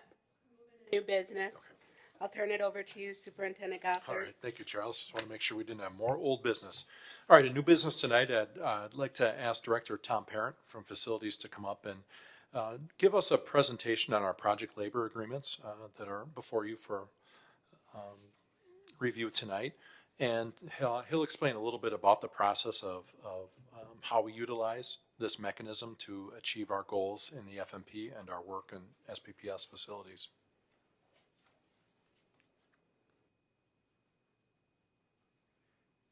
Chair Ellis, members of the board, Superintendent Gothard, thank you for the opportunity to present to you this evening on our project labor agreements. We do this about once every year or two to really clear the way for the projects we see coming up on the bidding horizon, in a way for us to get guidance from the board in accordance with board procedure. So, again, tonight we're going to do just a little bit of history on PLAs globally and their use in St. Paul Public Schools, and then we'll be asking for specific board authorization on specific projects as we go. So again, for some background, a project labor agreement, or PLA as I'll continue to refer to it as, is a pre-hire collective bargaining agreement that establishes our intent to ask any contractor who's doing work on these projects to enter an agreement with the local Buildings and Trades Council in order to make sure that we've got a understanding with labor in the marketplace to ensure that there are no workplace stoppages, slowdowns, pickets, sympathy strikes, and other things that may cause the external labor market to influence our projects. I want to reinforce that these are not necessarily fiscal commitments or contractual commitments for the district at this stage of the game. These are more about setting the terms and conditions as we start writing our bidding documents and project specifications to make sure that we've got this represented before we go out for bidding. You know, one of the questions we get a lot is the difference between a project labor agreement versus a prevailing wage requirement. In accordance with board policy, every stitch of construction we do in this district is at a baseline set to a prevailing wage policy, which is, again, a pre-established wage and rate contracts for Ramsey County generally that allow us to make sure that we are appropriately paying and stabilizing the construction market because of, you know, alongside all of our other public partners. A PLA is more specific in that it's you, instead of paying prevailing wage requirements, you're paying current union wage scale for the trades on a project. And this gets into one of the misconceptions is, you know, it doesn't actually require union membership of the contractors on our sites, but it does require them to pay the scale and pay into the health benefits and a couple of other labor practices associated with that. But it does not necessarily dictate union membership of our contractors.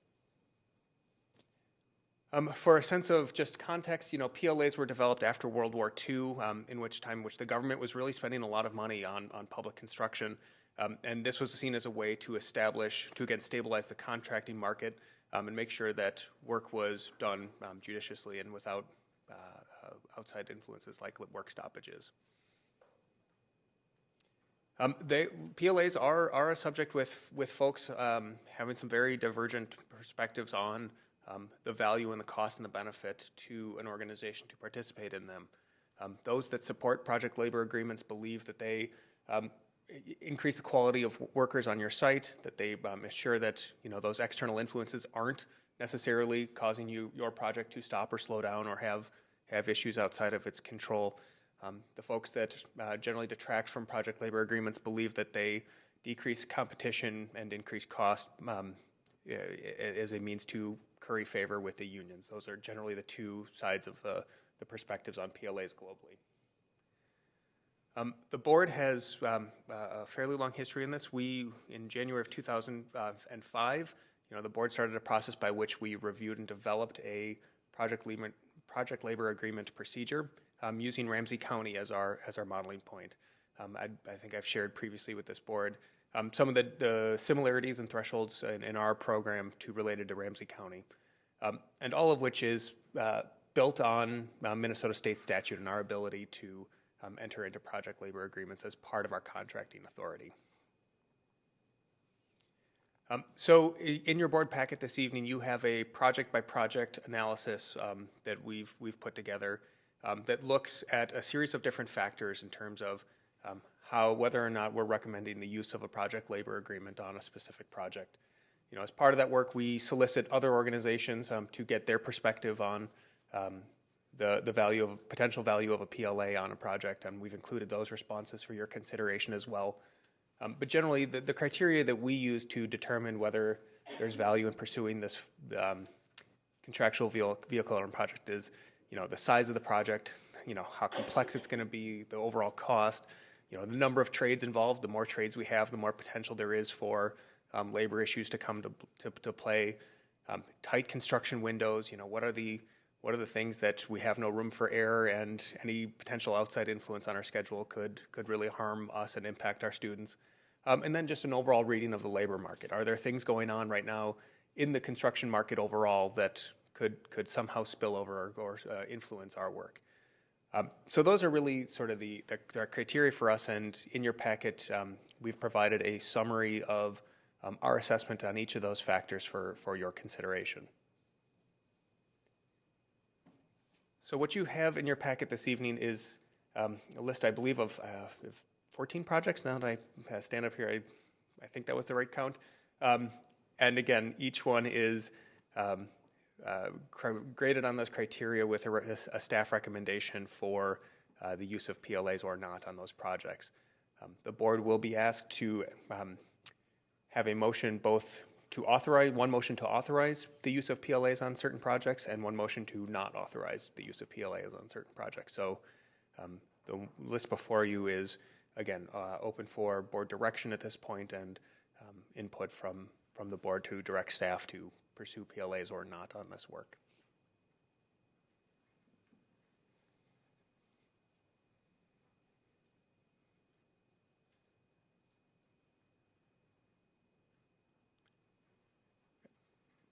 And with that, I'll open it up for questions.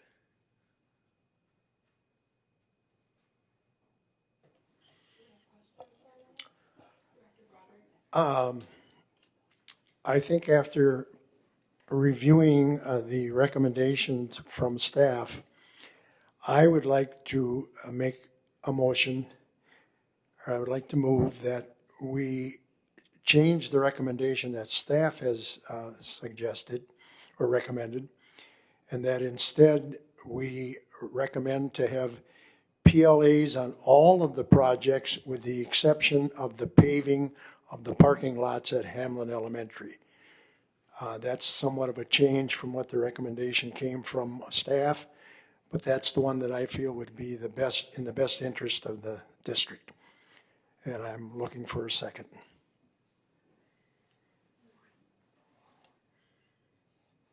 I'll give you a second.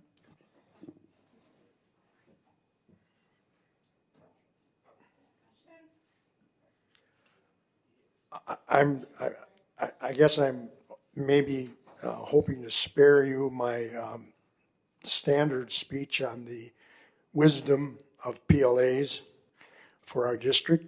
I think they're not only good insurance, but they're just simply good business.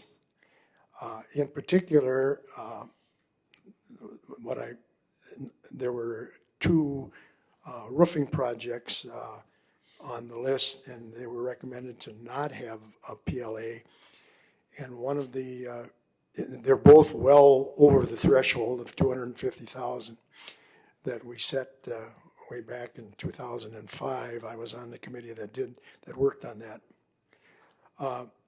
But I have stated before in Board of Education meetings that I am not in agreement that because we expect that there will be not a multi representation of trades on the usual roofing job, that most of that I have stated at times, and actually the board has agreed, and we have had PLAs on roofing jobs, and I think that it's important that we do so because of the nature of the roofs that we have in our building, on our buildings, and of course the importance of having a roof over the school and over the children.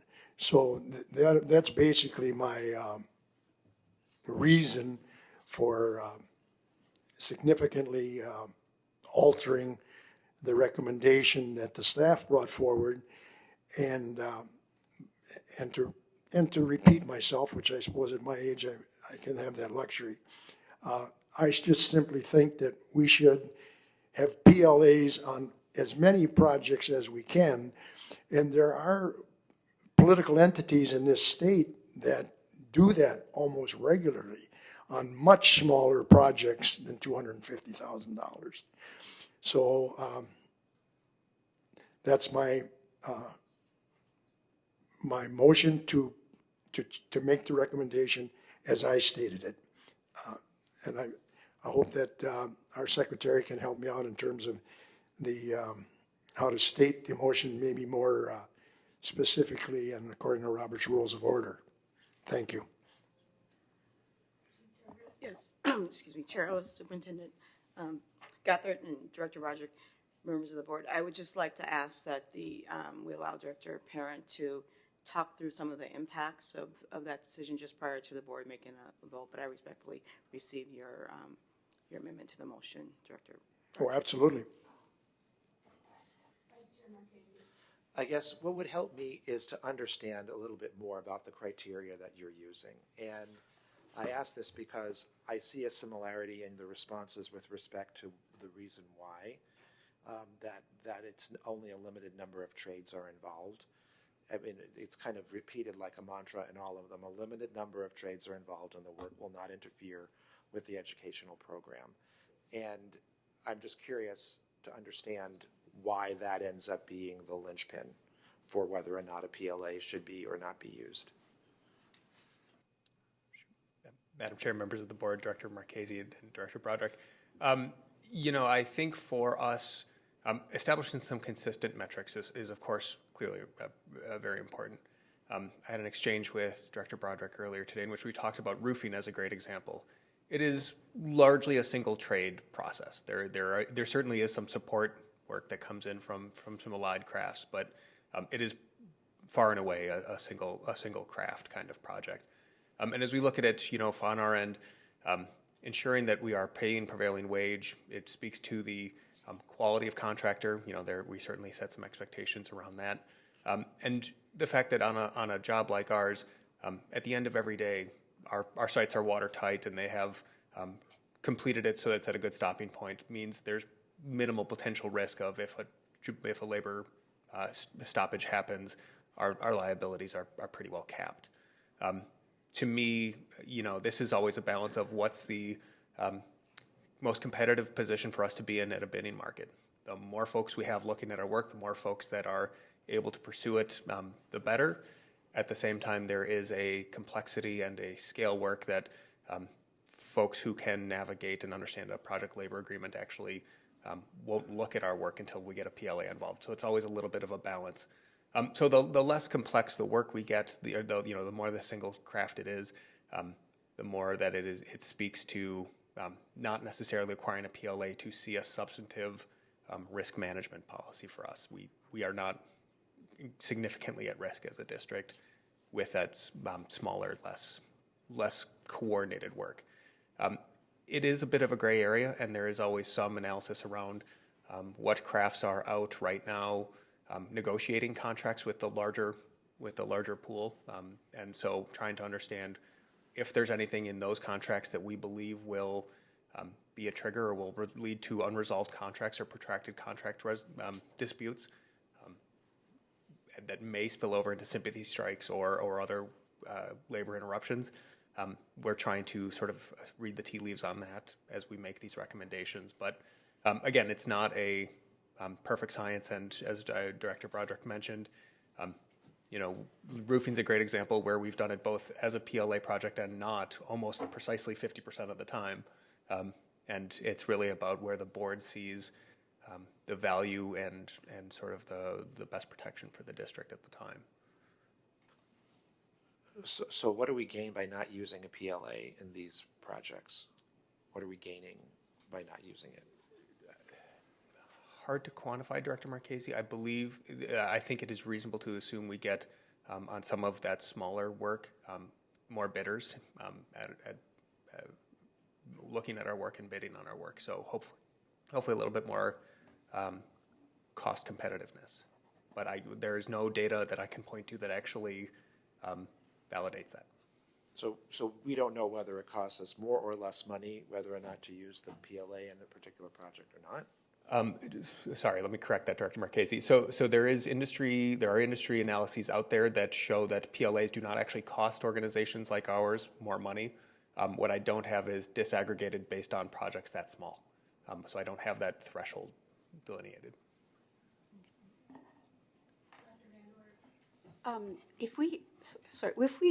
This is all like new stuff to me, so I hope this isn't a stupid question, but I wonder if we don't have a PLA, that it would allow for more small businesses, smaller contractors to have access to our projects, or not?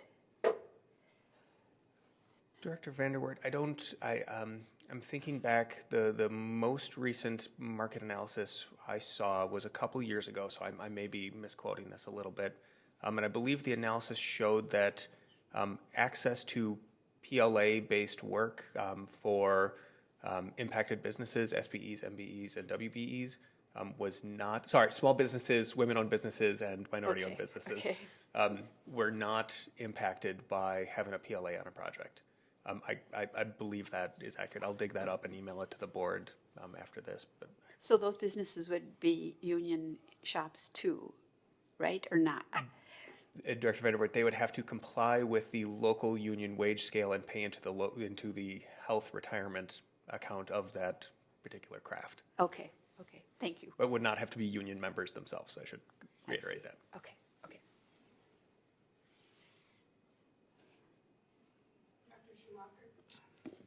So if I have this right,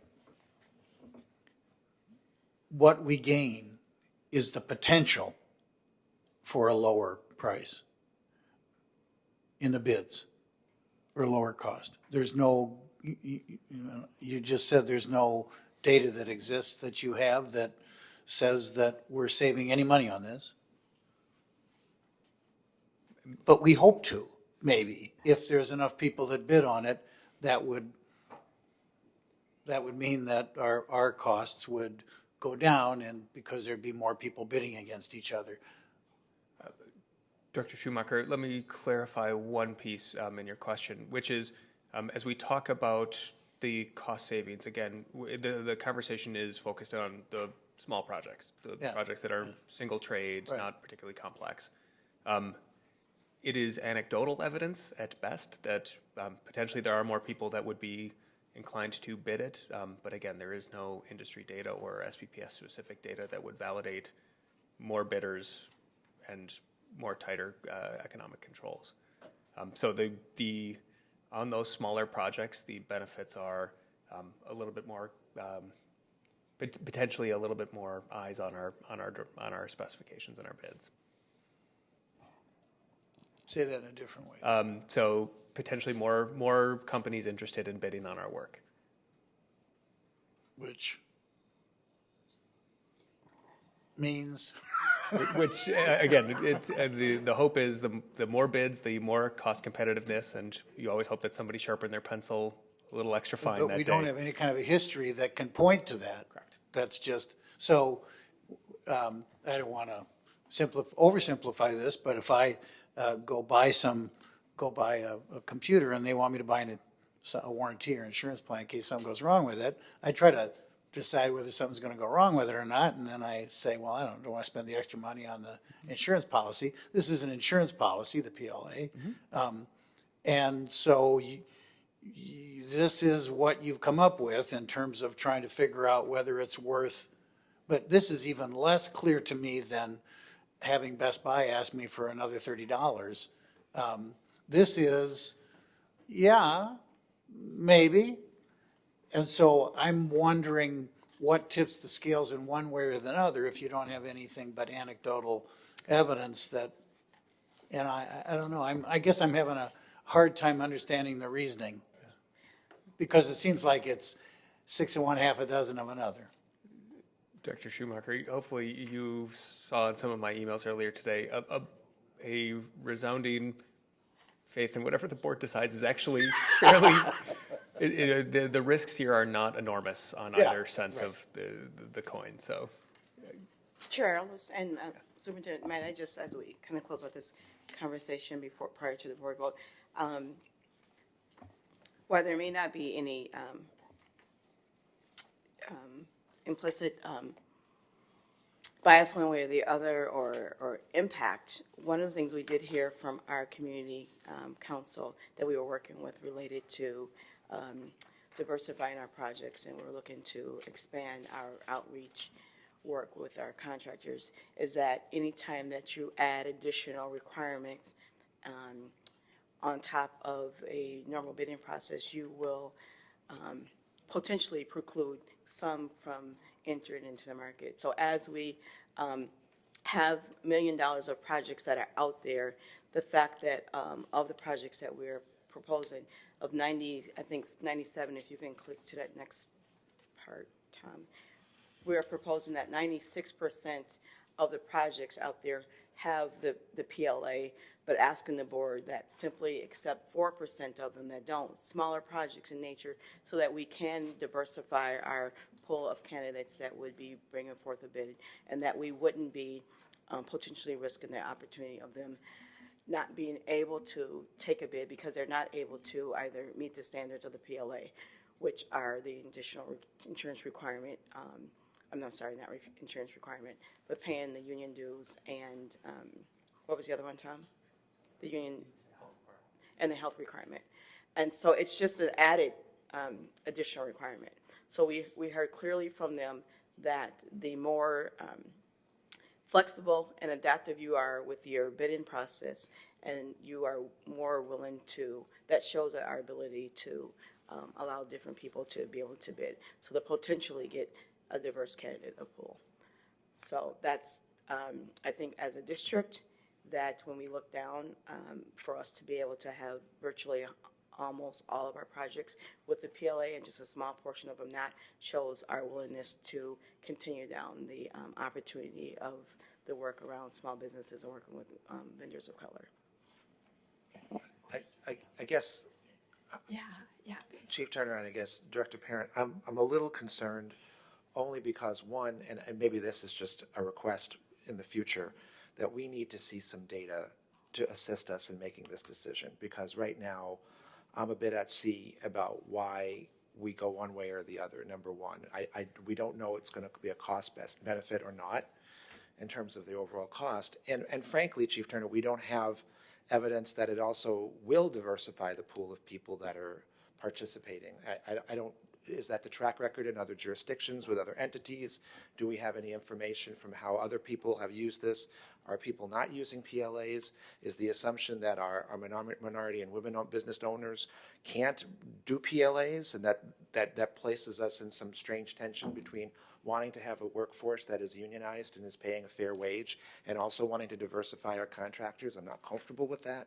So I feel like I don't have a lot of that information at this particular point in time to make that choice. I need to see something to me, a PLA should be the default. It should be the default position that we take unless there's a really good reason why we don't want to do it. I need something to justify why it wouldn't be a good reason to do it, and I don't see it. And so I'm kind of curious, how are we, maybe in the future, if there's some data and there's some practice and there's some information that we've got that will support that. I mean, even if you could say the city of St. Paul did this and this is how it worked, or Ramsey County did this, or Hennepin County did this, or the state of Minnesota did this, or Cincinnati did this. Like, give me something to kind of work with. But without that, I don't have anything else to go with. Duly noted, and that's fair. We will administration will suspend its conversation on this and support the board's Director Broderick's amendment to the administration's recommendation, which is to go with PLAs for all the projects with the exception of Hamlin's Paving. Is there a difference in administration of those two processes?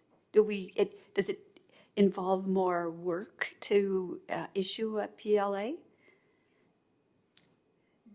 Chair, members of the board, Director Vanderwoort, it does not. It's actually a fairly straightforward process. The administrative burden is to get us to this point, and once we get board direction, it's a fairly straightforward process. And I will put a plug in for our partners at St. Paul Buildings and Trades Council, because a PLA, particularly on large complex projects, a PLA does give them as strong advocates for helping manage contractor performance as well, which is another arrow in our quiver.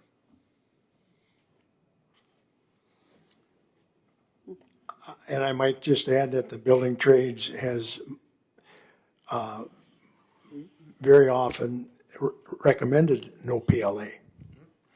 So they are not just knee-jerk, we want a PLA on every project, because they're looking at the same type of criteria that you are.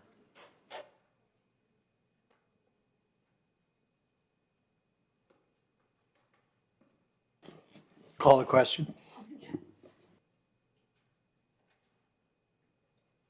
Just a point of information, is there a need to just repeat the motion before we vote so that we're clear? That's what we were trying to figure out over there.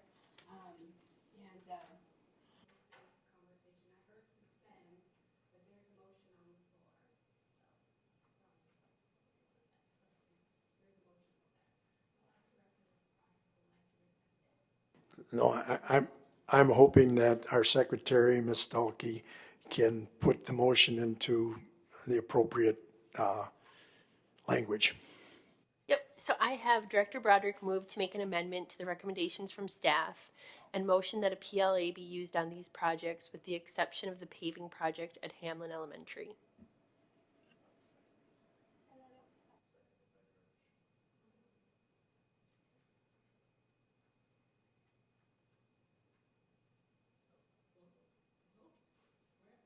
Please. Mr. Marchese? Yes. Ms. Ellis? Yes. Ms. Foster? Yes. Mr. Broderick? Yes. Ms. Zhang? Yes. Ms. Vanderwert, No. and Mr. Schumacher. Yes. Where are we at now?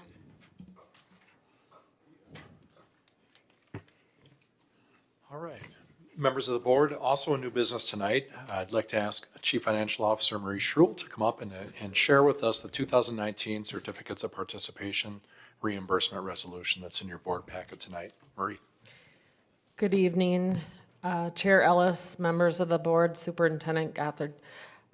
This evening in your board packet is a reimbursement resolution for our anticipated sales coming up on our certificates of participation.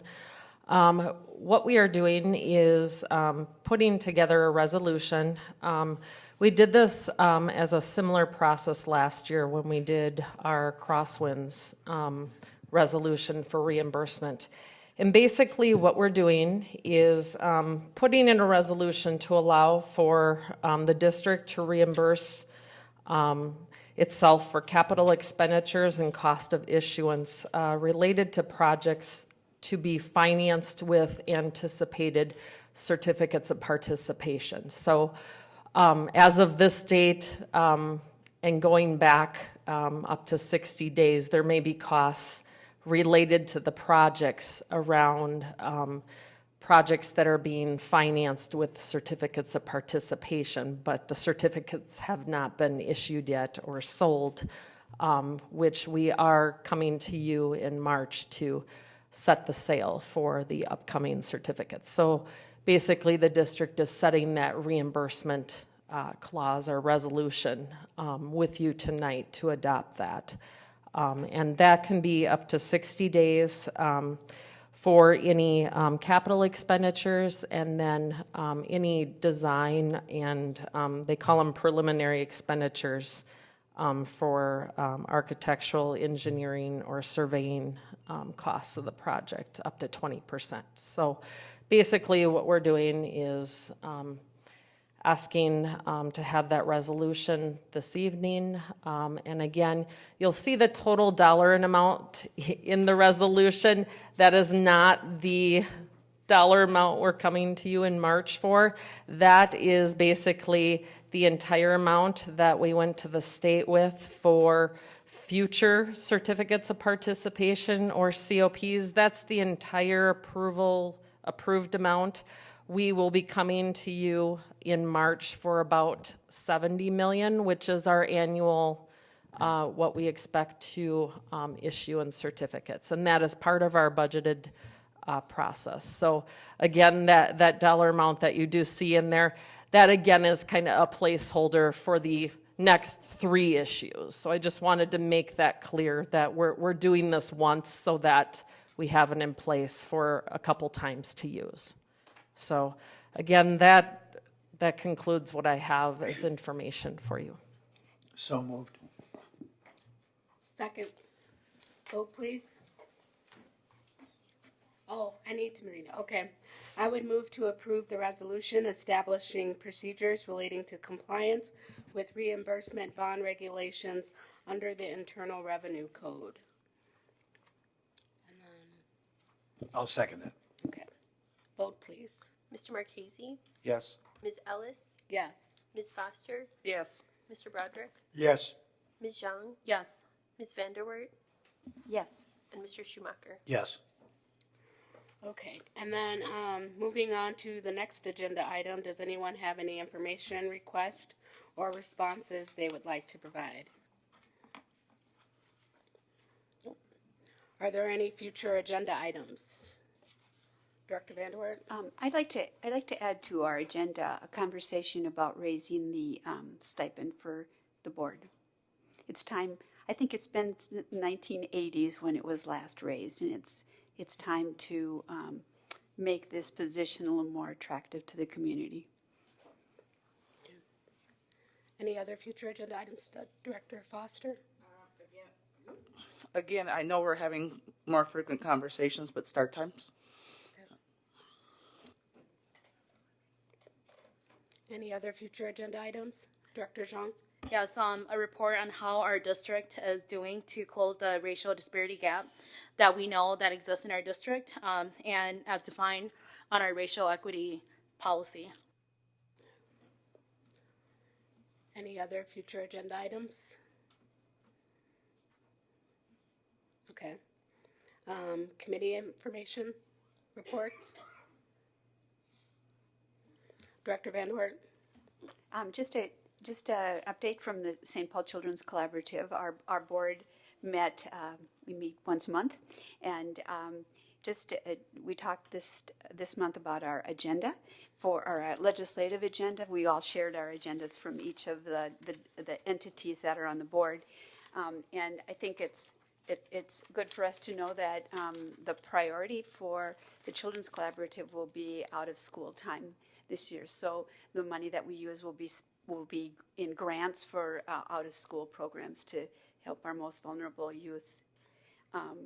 And then we're all going to the Capitol on the 27th, which is the day that they talk about out of school time. So, Vice Chair Marchese. Yes, I wanted to just raise up that several of us attended some Minnesota School Board Association events earlier this month. There was a pre-conference session with school board members of color. Director Ellis, Chair Ellis was a facilitator of that program. There were a number of other folks who were present, Director Zhang, Director Foster, myself. It was a good community of people, and a good opportunity to learn and share some information with our colleagues of color around the state. I thought it was really worthwhile and would encourage all of us to participate. And then Director Vanderwert, myself, and Chair Ellis were at the School Board Association conference on Thursday, and there were a number of different sessions going on that we all attended. One of the outcomes of the meeting with our comrades in Minneapolis was that Director Ellis will be a director of the School Board Association for another 3-year term, and some of our colleagues were there. And we had a good conversation with our Minneapolis comrades around working together and collaborating more between us around our efforts, both legislation and otherwise. And I think that's a good opportunity for us to try to find ways that both school boards can kind of synchronize some of what they're doing. So I thought that overall the day was very helpful in terms of some learning that I felt, and I hope others felt as well. Director Schumacher. I know we'll do this more formally, but since the candidates for Teacher of the Year were announced, I would like to congratulate our 10 teachers who were nominated for that award. And we have always a good representation and have had several of our teachers in the last 5 years or more who have won the award. And so I just want to congratulate those teachers. In some ways, some of the best teachers maybe don't always get nominated, but I feel like the representation of our teachers really is representative of the quality of teachers that we have across the board. So I just want to say congratulations to the teachers. Good luck. Director Foster. And I just actually like to also highlight and say thanks. Went to the school, I don't know what we call it now, choice fair? Yep. School choice fair, some people, which was pre-K through 12, and the turnout from that, the buzz that I've been hearing in the community since then, particularly for our parents that are looking for middle school options or their elementary school kids are moving to high schools, I was really receptive. So we have to say thank you to the team, to family and community engagement for getting out there. In a form of recognition, I also was there. We got an email about one of our folks in community engagement, Maisha Sanders, who I actually was able to see in action there talking about start times and different options and resources for families there. So we got to give a shout where a shout out is due. You could tell she was committed and passionate about the work that she does in this district and making sure families know what's going on and what their options are. Secondarily, it was just a really good time there.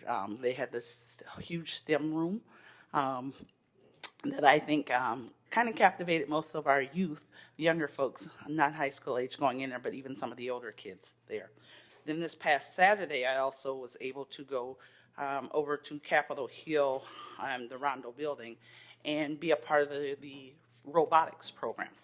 And so that is something that we don't usually think of. And what I learned a lot in that process too, because there were 52 teams there and almost 500 students.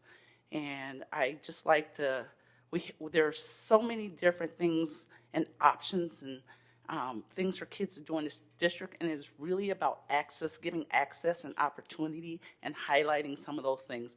And I have to think about, I don't know Dan's last name at the moment, but Dan is a Central graduate, I believe, of 52, and is a 3M person, 3M engineer, and saw a need a long time ago that it was most of our most of our suburban schools that had the opportunity to do this. And so working in partnership with our schools and through volunteering and then making it a priority. We now have 52 teams and almost 500 kids.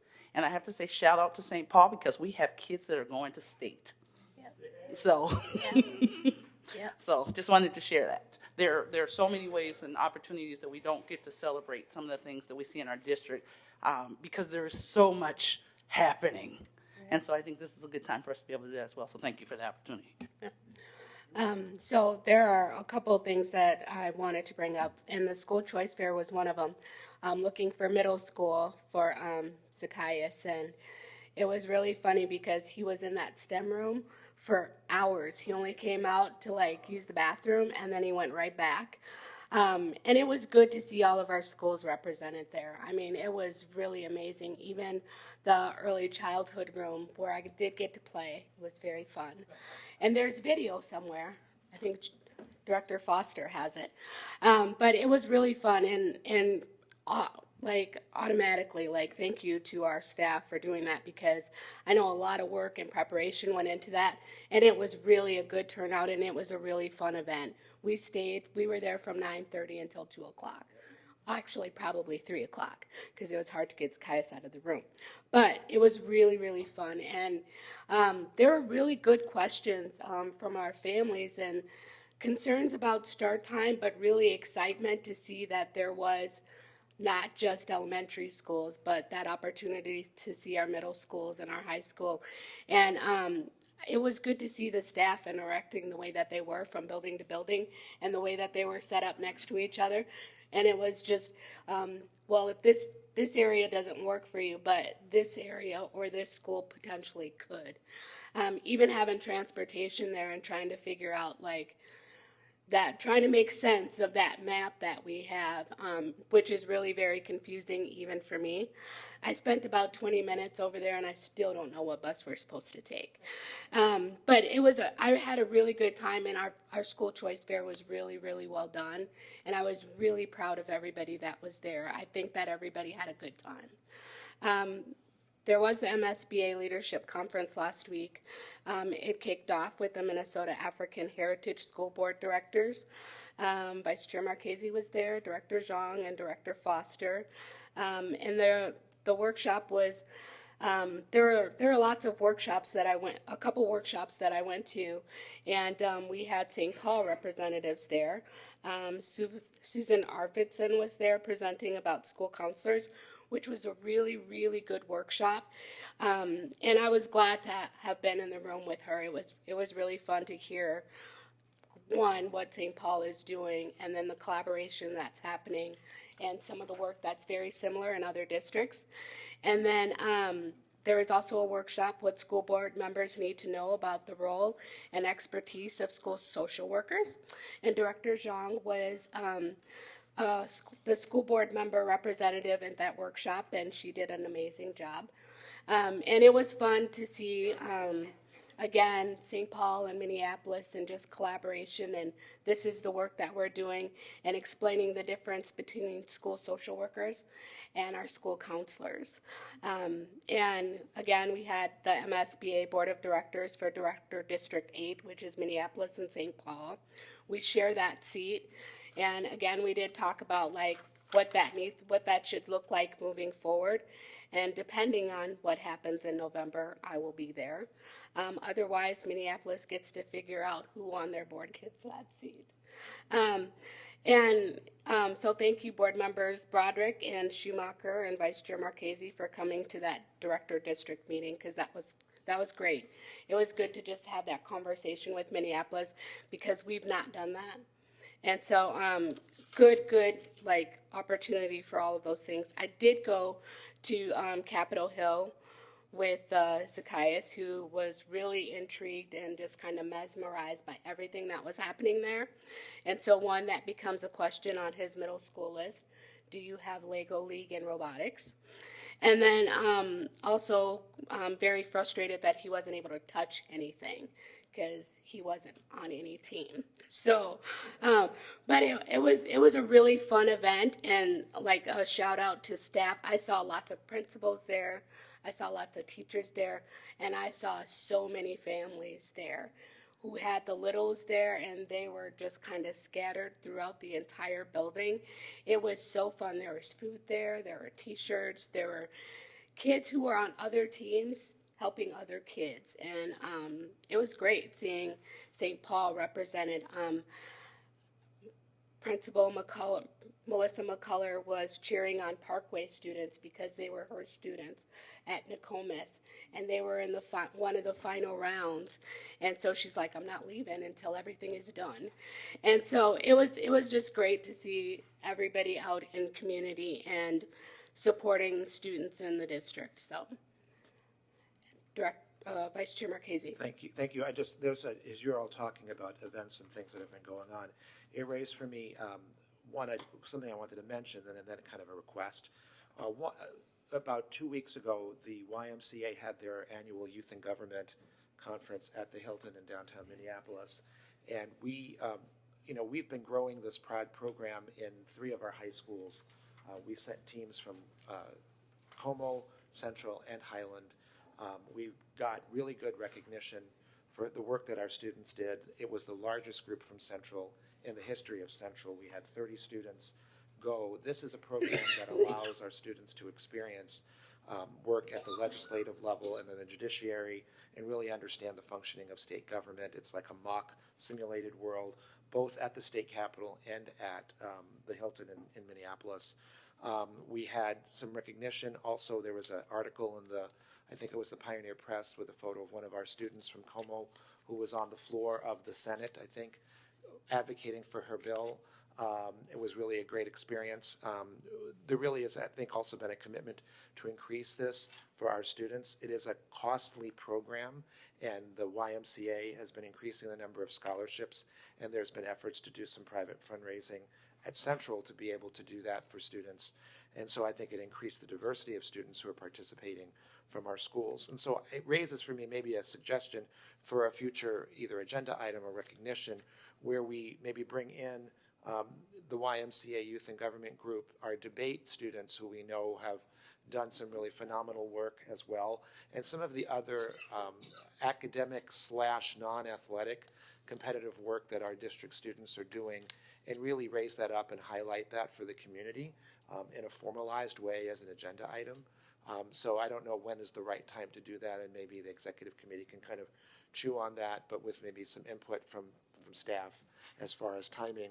But I think we should look for the opportunities where our students at the different high schools are doing these kinds of competitions. I think about our student today who is, clearly excelled and distinguished himself in the Russian language work. I'm sure there are many other things that we can do, but maybe some of the larger organized ones, it would be worthwhile to highlight. So. And I just want to circle back to the robotics competition. It was Dan Carlson. Shout out to Dan Carlson. Everybody I talked to reverted back to him. But then on top of that, thinking about all these different events, and we talk about the teachers in our district and the work that they do in their 6 to 8 hour day frames, and we've got things going on 7 days a week in this district, and the work and commitment that takes to allow that access and opportunity that we want our students to have in the SPPS district. When we talk about SPPS Achieves, it is really about access and opportunity. So I have to say a shout out to all of our educators who not only do their regular work days, and regardless of whether, some people say, well, they get paid for it. I heard that comment. They do. but it's time away from family, away from kids, from other things, because they want to, because that relationship is there, and they know that this is going to move their students further along the line and make them be better, give them greater skills that will last them their lifetime. So there are certain things that are not quantifiable in what you see on paper and tests that staff are dealing with Monday through Sunday in this district to provide access and opportunity for our students. And so thank you to you all.